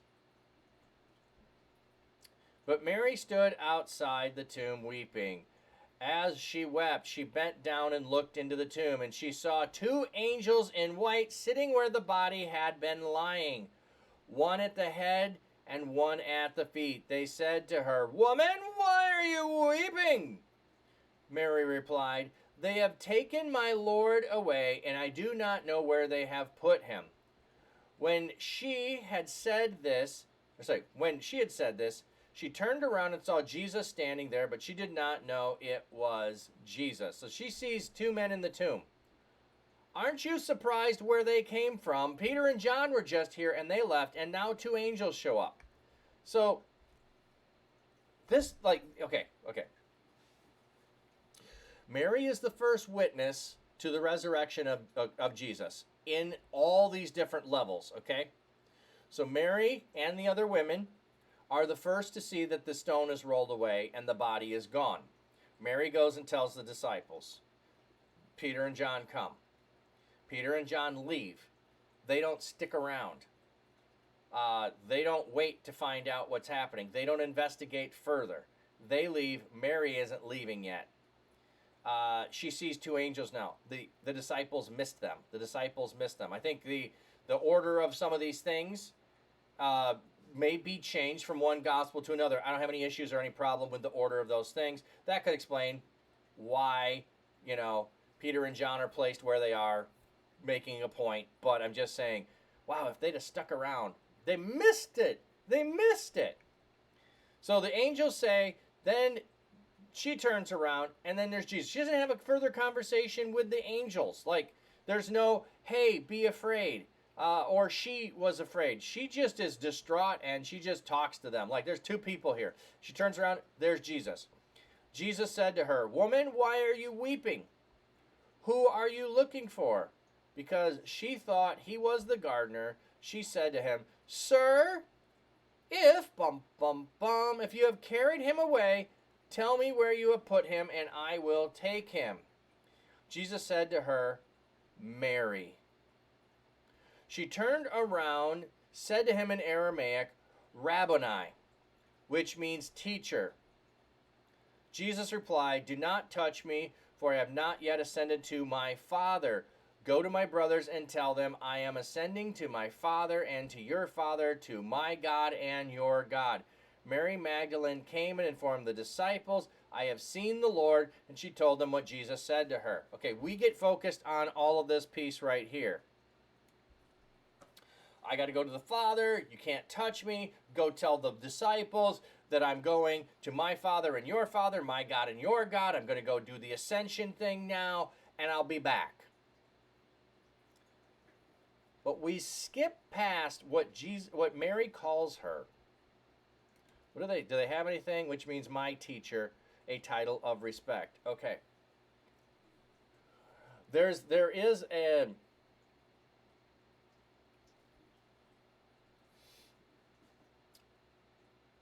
there is a claim that on both sides that either Jesus did have women who were disciples, or no, there's no way Jesus had women who were disciples.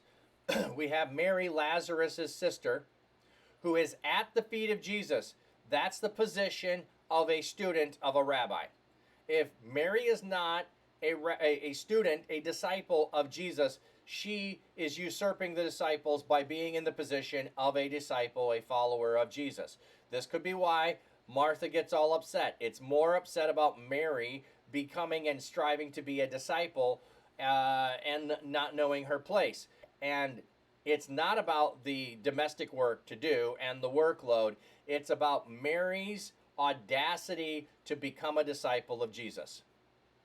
I think that's what that one's about. Here we have Mary Magdalene, who calls him Rabbi, my teacher. This is not just a title of respect you call anyone. Okay? It wouldn't be today just like you call any pastor, you call anyone that today because they're a pastor. No, this is more on the level of this is your rabbi, the one who you follow, the one who is teaching you. So here we have a second woman who is declaring Jesus to be her teacher. He is the rabbi. Mary Magdalene is a disciple. I can't see a way to not see that because of how she calls him rabbi. It's not just, oh, hey, teacher, because she could have gone with a much more endearing term. Instead of teacher, she could have, my beloved, agapetos. Could have went with agapetos, my beloved. Not in a romantic sense, but just in the one whom I love. Could have went in that direction.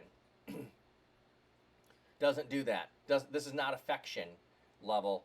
This is the one whom she is, following. Okay, hope that's making sense. Hope that's tracking with you. On the evening of that day, the first day of the week, the disciples had gathered together and locked the door of the place because they were afraid of the Jewish leaders. Jesus came and stood among them and said, "Peace be with you," or "Shalomi, my homies." When he had said this, he showed them his hands and his side. Okay, again, here's one of those words that when translated, hand and wrist is this. There's no distinction between the two, and we know historically that it makes more sense and that the nail would have went here through the wrist because you have all these bones in the hand to hold. Yeah, Shalomi, my homies, exactly. To hold the person on the cross. If it went here, it would just tear right through. It would just tear right through.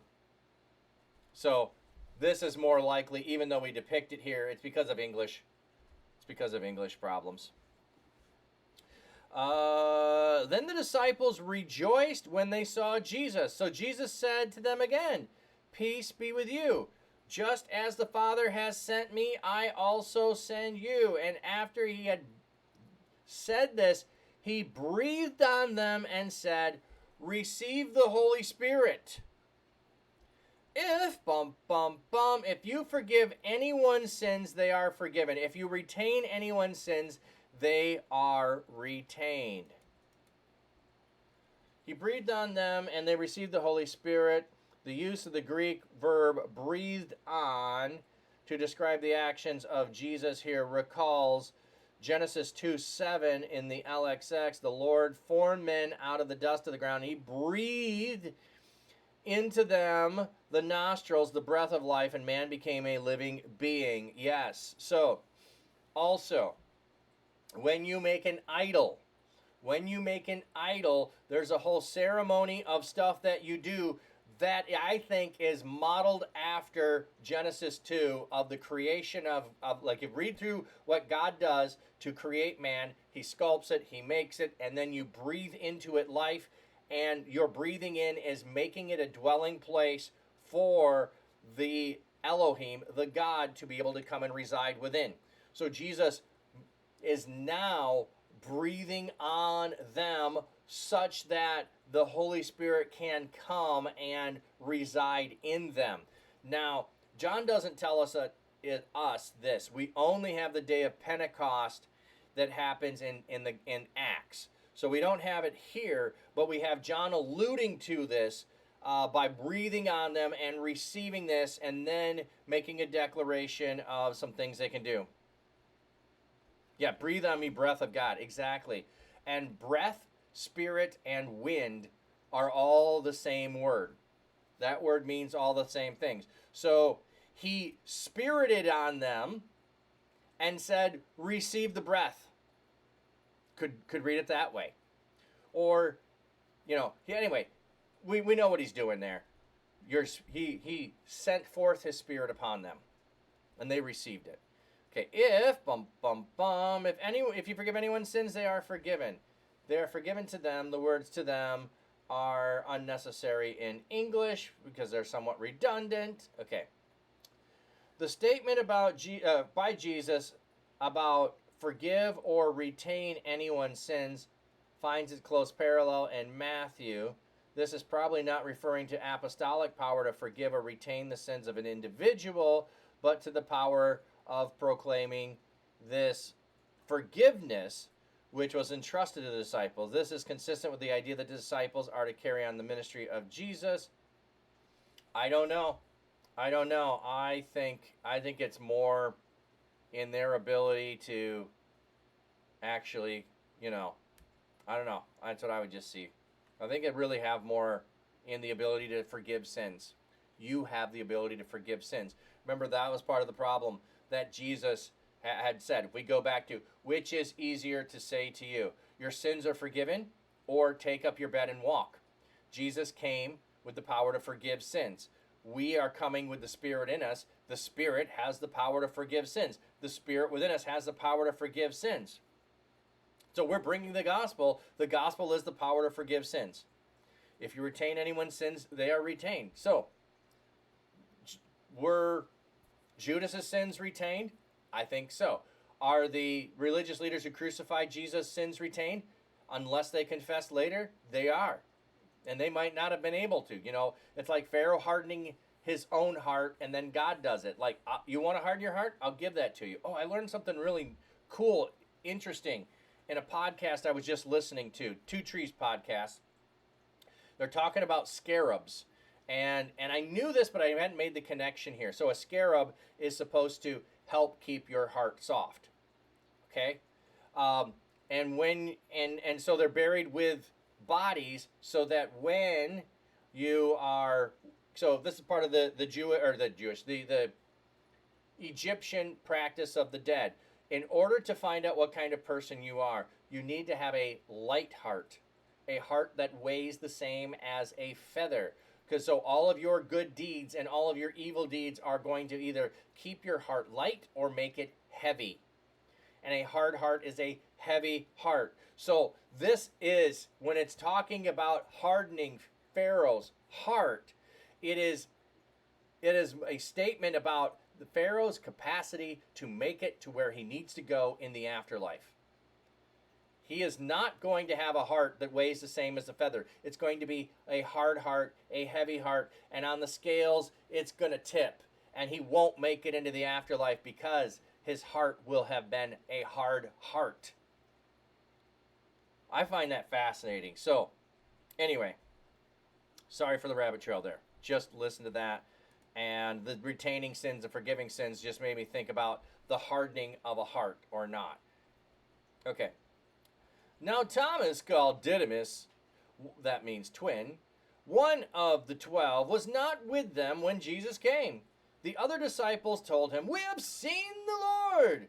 But he replied, "Unless I see the wounds from the nails in his hands, and put my finger into his wounds from the nails, and put my hand into his side, I will never believe it." Yes, it is interesting because heart is a big part of our way. I know, and this translation is trying to go with more of modern understanding, but I think when they do that, they leave out any of this other ancient stuff of the heart being the thing that guides us and leads us. And do I have a heart that's filled with love? Do I have a heart that's filled with hate? I don't know. I just think I like it that way. 8 days later, when the disciples were again in the house. Okay. Is this on a following Sunday? It says 8 days later. What is it going to tell us here in the footnote? We're inside. Okay, it's just been simplified. And Thomas said to them, so I don't know if it's 8 days later from the day Jesus appeared, which if that's on a Sunday, is the next Sunday or Saturday 7 days, so Sunday is 8 days. I don't know how to always count that. I don't think it matters. Okay, anyway. And Thomas was with them, although the doors were locked, just as before. Jesus came and stood among them and said, "Shalomi, my homies." So he's coming in with the Shalomi, my homies again. No, peace be with you, which is shalom, by the way. If you're wondering what that's all about. Yes, shalom is peace. Then he said to Thomas, "Put your finger here and examine my hands. Extend your hand and put it into my side. Do not continue in your unbelief, but believe." Thomas replied to him, "My Lord and my God." Jesus said to him, "Have you believed because you have seen? Blessed are the people who have not seen and yet have believed." Okay, what we kind of skip over here is how Jesus knows what he has said. There's no part of that in this story, but one of the Gospels, we have Philip, which came in and said, "I saw you when you were under the tree." Or Philip and Nathaniel, and I think it's Nathaniel under the tree. And he said, "Have you believed because I said when you were under the tree, I heard you?" We've got that same kind of reference here. So that's a bookend here. That's at the beginning of the gospel of believing because I told you. Here, believing because you saw. While he's actually doing and saying, "I know what you said. I know what you said. So believe and see." It's got to totally be connected there. Totally has to be connected in some way. Which by the way, when you see those things and you're in awe of them, I think that's a form of worship of God. I think when you are in awe of those things and you feel blessed by them, they just point to God in worship. Seth G. Stewart, 29 is an important verse. Yes, it is. I'm going to back up to 28 in a second, but yes. You have believed because you've seen me. Blessed are people who have not seen and yet believe. So, all of us who believe, put trust in, put faith in, whichever word you want to use for saying, I think this is all true. I, to my ability to understand it, accept it, and I want to live accordingly, we are blessed. Oh, BT Dubs, when God created things, he blessed them. He said, He blessed them and he said to them. That's what it says in Genesis. He blessed them and he said to them. Here, he has come and he gave the Spirit and he blessed them. And now we have Thomas coming 8 days later. Okay, here's the other thing, though, I wanted to point out. Thomas's exclamation to be understood as two subjects with the rest of the sentence omitted. My Lord and my God has truly risen from the dead as predicate nominatives. You are my Lord and my God, or as vocative. My Lord and my God? Probably the most likely is something between the second and third alternatives. It seems that the second is slightly more. Okay, this is going into grammatical argument. That's not the direction I wanted to go in. He is making the declaration that Jesus is God. He is making the declaration that Jesus is God. So when you come across people who say Jesus never claimed to be God, he says I am several times. Okay, so he doesn't go and say I am God. He just says I am, which is what God said to Moses. Who should I say sent me? I am. That's what you go say. So there's that. But here, if he is a good Jewish leader and someone is declaring him to be God, it would be blasphemy. And if he wasn't God, then he would accuse that person of blasphemy. Or he's not a good Jewish leader. So he is accepting that, and I think in some other ones it says they worshipped him, or later on it might still do that. But I think all these declarations of praise of who he is a form of worship too.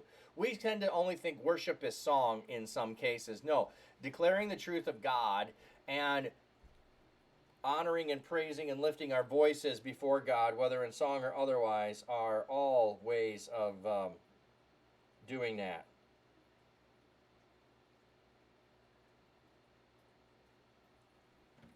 So, that's Seth. If I didn't point it out, welcome in, welcome in, welcome in. Good to have you here. Thanks for joining in the conversation. Now, Jesus performed many other miraculous signs in the presence of the disciples, which are not recorded in this book. But these are recorded so that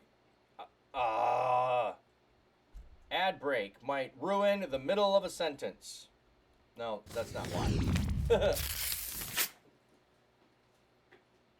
And there, one of my cams is Sticky Wicket. There we go.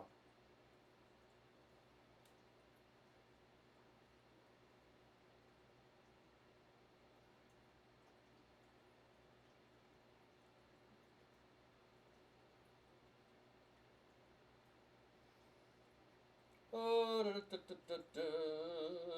how long do these ad breaks go on for? Come on, people.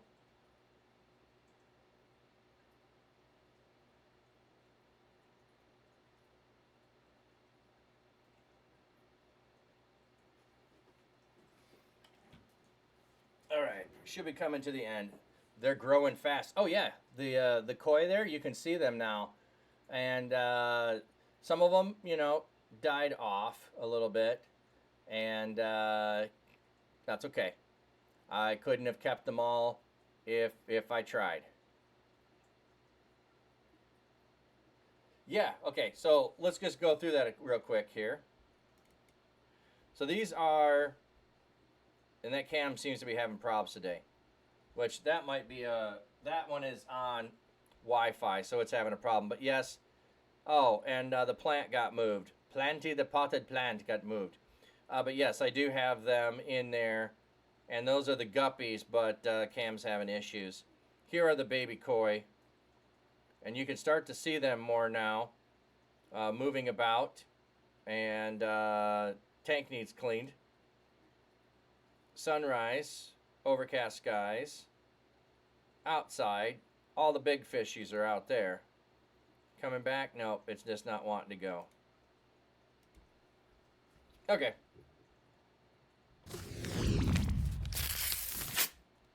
Gatorade, is it in you? Nice commercial, huh? Okay. We're just about to finish this passage. Now Jesus performed many other miraculous signs in the presence of the disciples, which are not recorded in this book, but these are recorded that you may believe that Jesus is the Christ, the Son of God, and that by believing you may have life in his name. So John set the whole thing up. Oh, sorry. I thought I hit this one. John set the whole thing up with Jesus coming to be life. Life came into the world, and that you may have life and have it abundantly. That's what Jesus wants to give us. And now John is saying, and the way by which you do it. See how they believed? See how they believed? Which also could be why John saw and believed. He didn't fully know what he was believing, but it was like, I know Jesus came and did whatever he said he was going to do. I don't understand it, but I believe it. That could be what happened at the tomb. So we keep having levels of belief. So we have John believing at the tomb. We have Mary believing in the presence of Jesus. We have the disciples believing in the presence of Jesus, and then we have Thomas believing in the level of things. John is writing to those of us who have not seen, and he's telling us that we will be blessed because we will believe. And now John is saying, now I want you to believe. And in believing in who Jesus is the anointed one, he is the Christ, he is the Messiah, those all the same word, or same meaning. He is the Son of God, and believing you may have life in his name. So, yeah, Gatorade was the ad. I'm assuming that's what you meant. Is whether the author is writing primarily for an audience of unbelievers with purely evangelical emphasis, or whether he envisions an audience of believers whom he wants to strengthen their faith. Okay, I don't care. He could be doing both here. Here's one of the things that we want to boil everything down to, marketing on some level. We can only write to one person. We need to figure out who our single person of audience is. So I just don't think that's the way we have to do things. And so I also don't think it's the way everybody has ever done things. And so going back and trying to say, which place was John trying to write to? Was it this or this? Why can't it be both? Why couldn't John just be saying, I want to write my account of this? Like, for instance, if you're going to go write a book, and you're probably going to go try to sell the book, you need to know, this is what they'll say, who is your audience? Are you writing a children's book? Are you writing, I don't know what they call, young adult? I don't know what they call that category anymore. Are you writing for adults? Are you writing for, how about I just write a book, and whoever likes it, likes it? I want to write a book because I have something to say. I don't write a book because I want to sell books. Maybe that's my problem. They're in the business of selling books. I'm not. All right.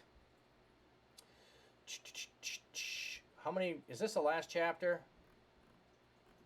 I feel like it might be. Yes, it is. So I want to finish John. I don't want to leave John hanging here. After this, Jesus revealed himself again to the disciples by the Sea of Tiberias. Now this is how he did so. Simon Peter, Thomas, called Didymus, Nathanael, who was from Cana in Galilee, the sons of Zebedee, and 2 other disciples were together. We're together. Simon Peter told them, I am going fishing. We will go with you, they replied. Then they went out and got in the boat. But that night they caught nothing. When it was already very early morning, Jesus stood on the beach, but the disciples did not know that it was Jesus. So Jesus said to them, Children, you don't have any fish, do you? They replied, No. He told them, Throw your net on the right side of the boat, and you will find some. So they threw the net and were not able to pull in because of the large number of fish. Okay, I got to go look up what this is being translated children here.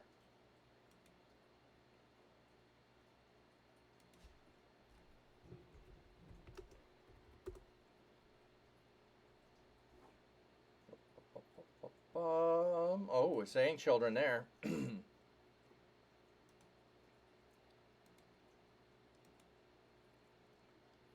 Paidion.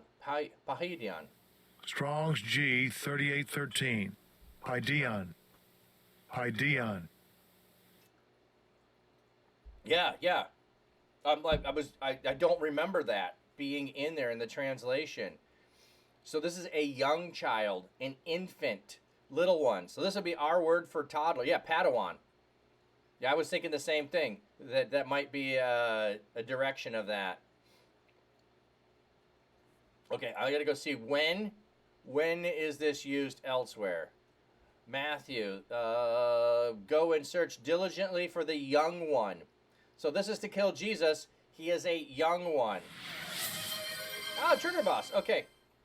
I'll put this up. I'll keep reading the. You can tell me which one you want back there.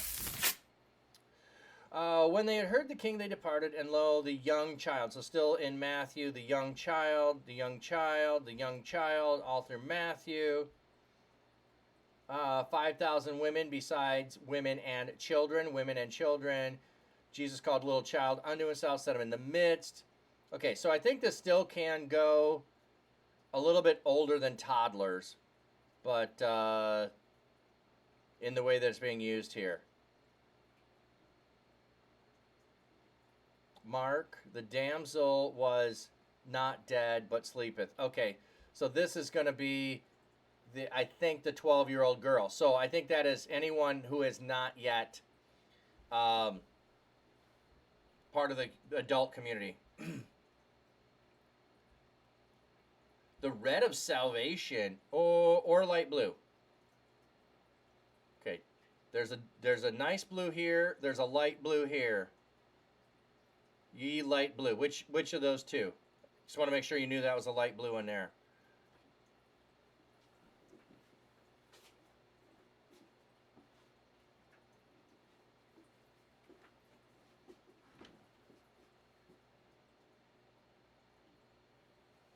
This one. All right.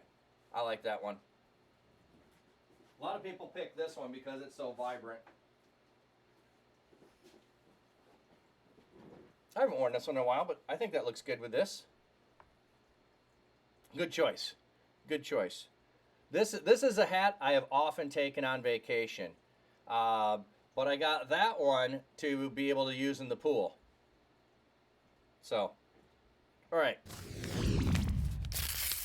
So, yeah, he is calling them children. Clearly, children would not be out fishing. So why is Jesus calling them children? I'm not sure. I am not sure. I don't know. This is where culturally, I don't know how you use this term all the time. I know what it refers to, by definition, but that doesn't tell me the word usage, like in common vernacular. Like, would this be a way for Jesus to respectfully talk to them, or is he talking down to them? I don't know. Okay, they catch a large number of fish. Then the disciple whom Jesus loved said to Peter, "It is the Lord." So Simon Peter, when he heard that it was the Lord, tucked his outer garment, for he had nothing on underneath, and plunged into the sea.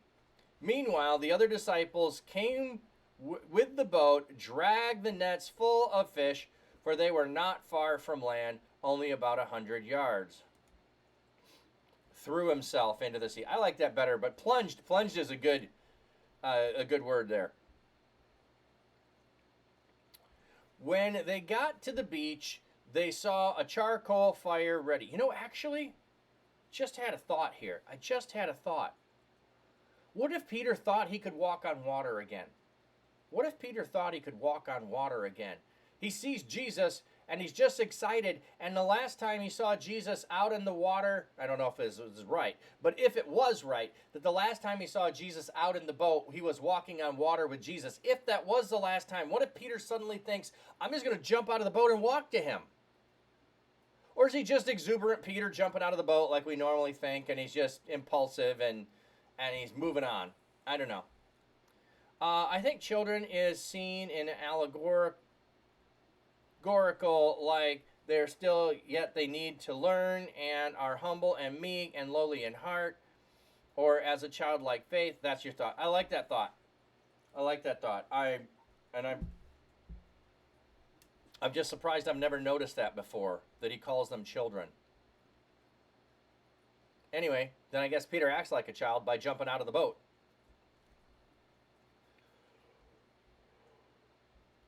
When they came to the beach, they saw the charcoal fire ready. I don't know why you're saying charcoal fire, but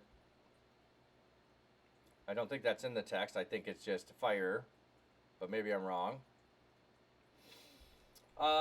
With a fish placed on it and bread. So Jesus already has the fire and the fish and the bread. He's already made breakfast. He's already made breakfast for the kids.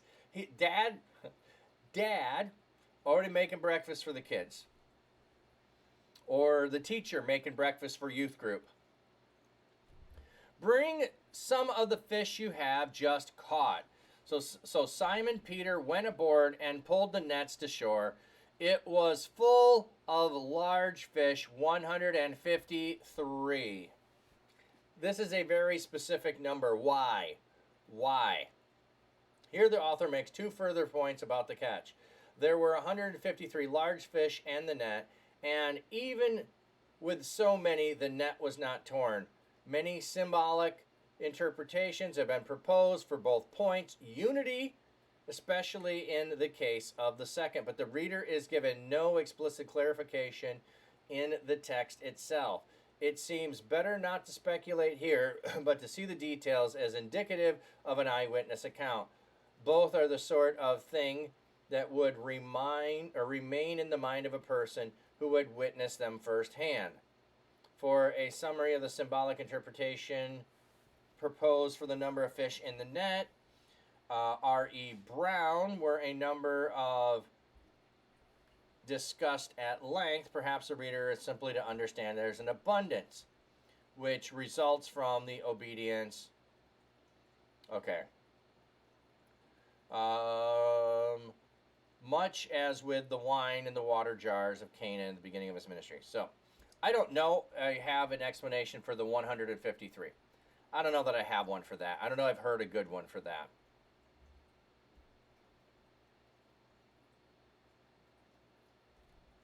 It's only one off from being divisible by 7. Ah! I had not noticed that. It's off from being divisible by 12. Because 144 would be 12 and 12. So 156 would be the next one. So it's 3 off from that.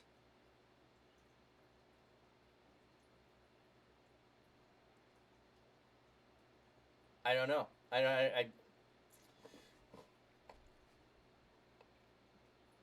Okay, 153. I get their point of saying it's like an eyewitness number. Sure. If I catch 153 fish and Jesus is there, am I counting the fish? I don't know if I'm counting the fish. Specifically. I don't know.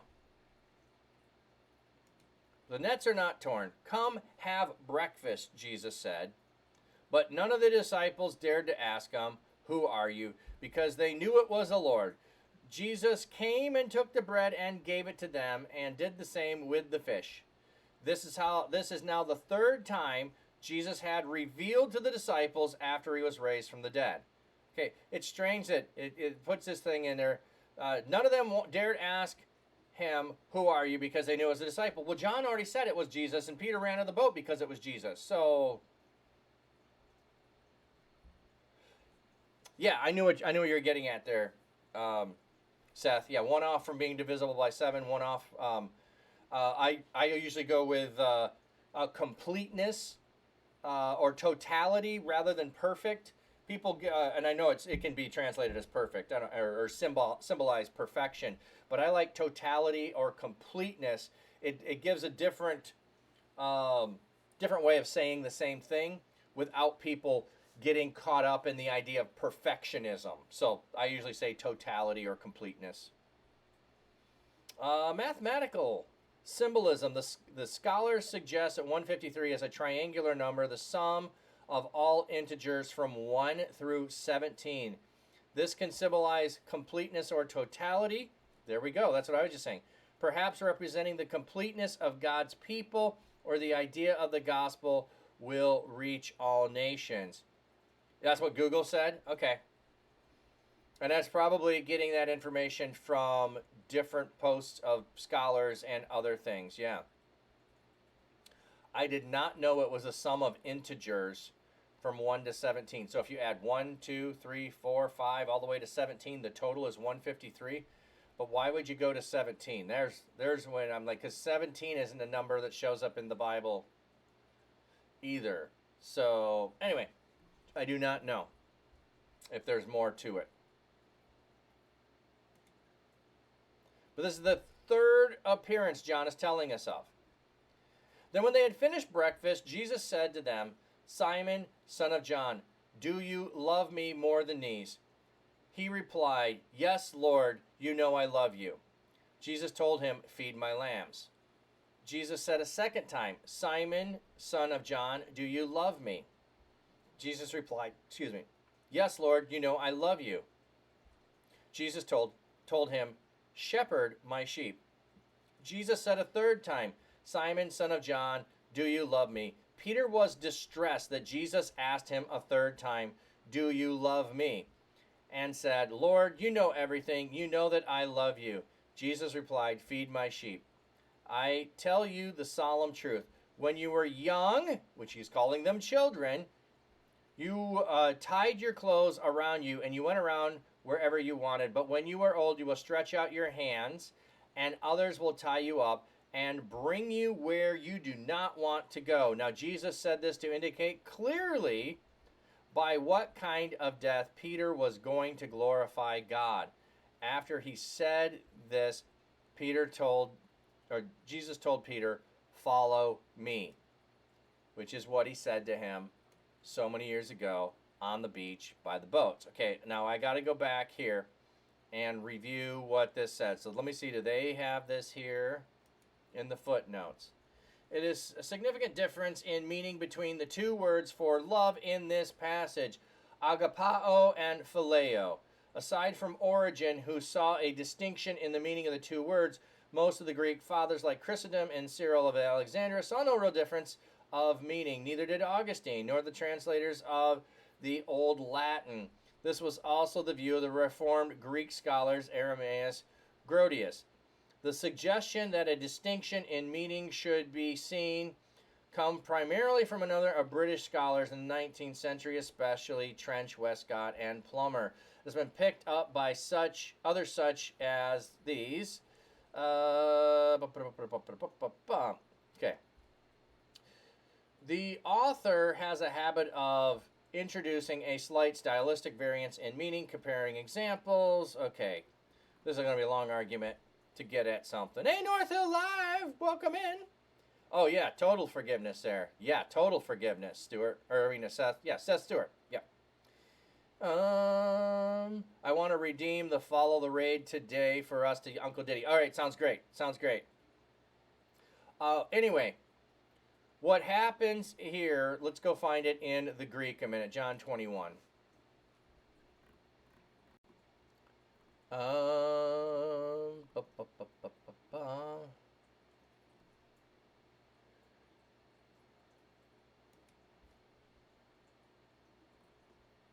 Jesus said unto Simon, son of Jonas, agapeo, do you love me, self-sacrificing love for me? Yes, you know that I phileo you. So in English, it just sounds the same word. Phileo is brotherly love. Peter, do you have self-sacrificial love for me? I have phileo love for you, Lord. Next one. Second time. Do you have agape love for me? Self-sacrificial love. Lord, you know that I have phileo love for you. So you could say, do you love me? You know I like you. Do you love me? You know I like you. Then he said to them a third time, do you like me? Do you brotherly love me? Peter was grieved because he said unto him a third time, do you phileo love me? Do you brotherly, do you just like me? Lord, you know all things. You know that I phileo love you. So here we have, see, I do think this is a restoration of Peter because it's three loves from three denials. But instead of Peter going in the direction of braggadocious, Peter is showing humility here. He is not going to braggadociously say, I will die for you, Jesus. Then, after restoration, Jesus says, I know you bragged before about being willing to die. You will, in fact, die for me. I think there is a fuller level. I know that the point was saying we shouldn't make such a big deal out of it. None of the church fathers made a big deal out of it. Maybe they didn't make a big deal out of it because in the Greek they understood all of that, and so they didn't need to make a big deal out of it because everyone saw the big deal of it. So it wasn't until we redeemed it and reclaimed it later than when we realized, because I'm sorry, brotherly love is different than laying down your life for someone. Jesus was asking the repentance for 3 times. He said no. Yes, but there's also, I think, another thing going on here with Peter only saying, I brotherly love you, when Jesus is asking, do you agape love me? And then Jesus changes the 3rd time to, do you brotherly love me? And Peter says, you know all things. You know that's what I can give you. I can give you brotherly love. I'm not going to brag about being able to do more than that. I think we've got a change in Peter's heart from being braggadocious. Okay, Peter turned around and saw the disciple whom Jesus loved following them. Like, this is a private conversation, it seems like. This was the disciple whom had leaned back against Jesus' chest at the meal and asked, Lord, is this the one who is going to betray you? So he's making sure that we know it's John. So when Peter saw him, he asked Jesus, Lord, what about him?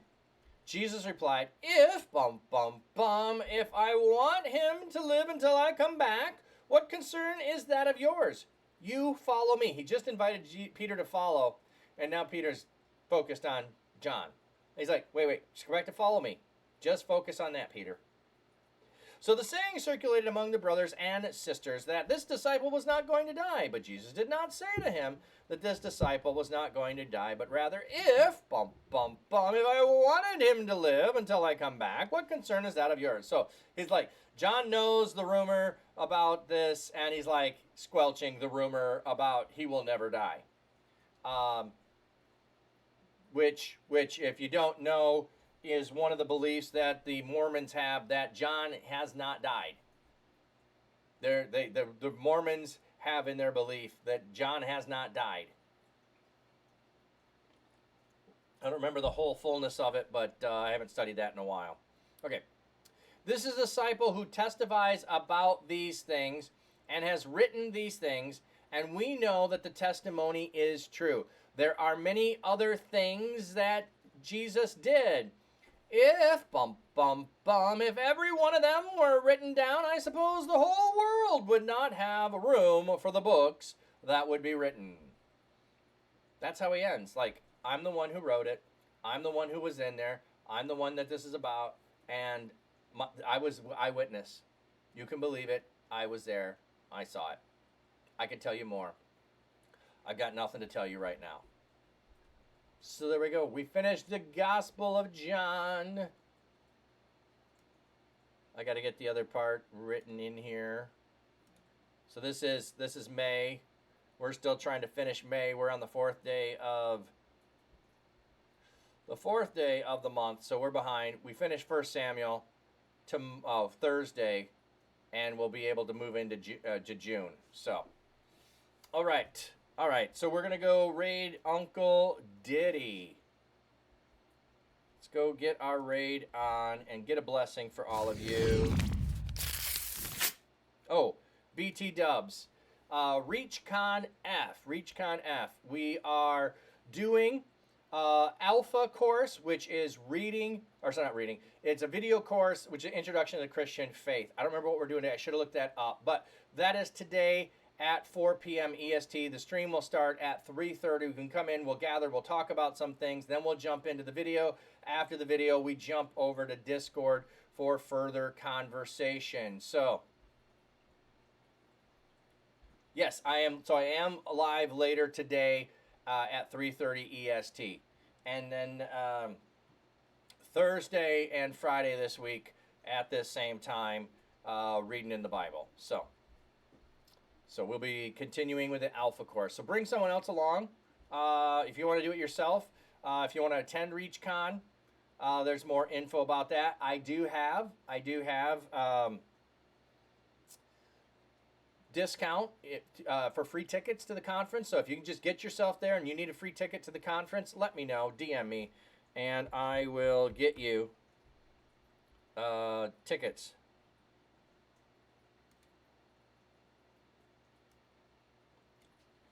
All right, let me send you off with a blessing. May God's seeking comfort find you. May his loving arms bind you. May his might protect you. May his wisdom direct you. May the joyous love of Jesus Christ be with you and all those you know, both now and forevermore. Amen. One question, sure, go ahead. We're on the raid. I can answer it if we make it in time.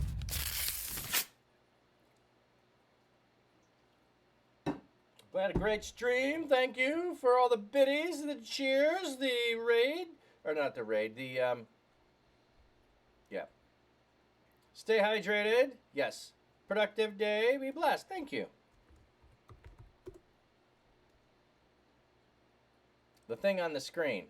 Oh, yeah, go ahead. Or DM me. Oh. The thing. Yeah. Yeah, exclamation. Yeah, I don't know all the commands to it. There is exclamation point jump, and you can get the stars. So you can do that. Exclamation point jump and get the stars. There are some other commands too, like Battle Royale. We have no time for that. We'll be raiding out. There's other commands. I don't know all of them. I need to learn them. There's a roulette thing. What you do with the points, I don't know.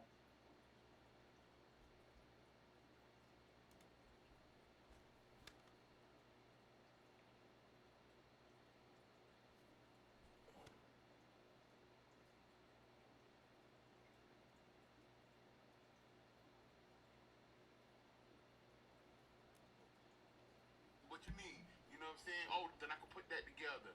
And you know, especially when you're taking your hard-earned money to an idea come to life.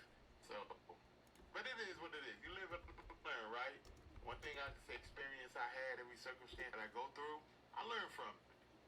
So I know how to govern myself accordingly for the next season of my life. So that's all it is. So, but Doc is definitely connected. Reaver is killing for me with my logos, all the new logos y'all been seeing. So, you know, I got voiceover actors in the family. I got tech support family, people in the family. I got pastors in the family. Come on now. I got folk in the Speaking of family, Black Cat Dapper, Pastor, welcome back. Welcome. Good morning. Thank you so much for that.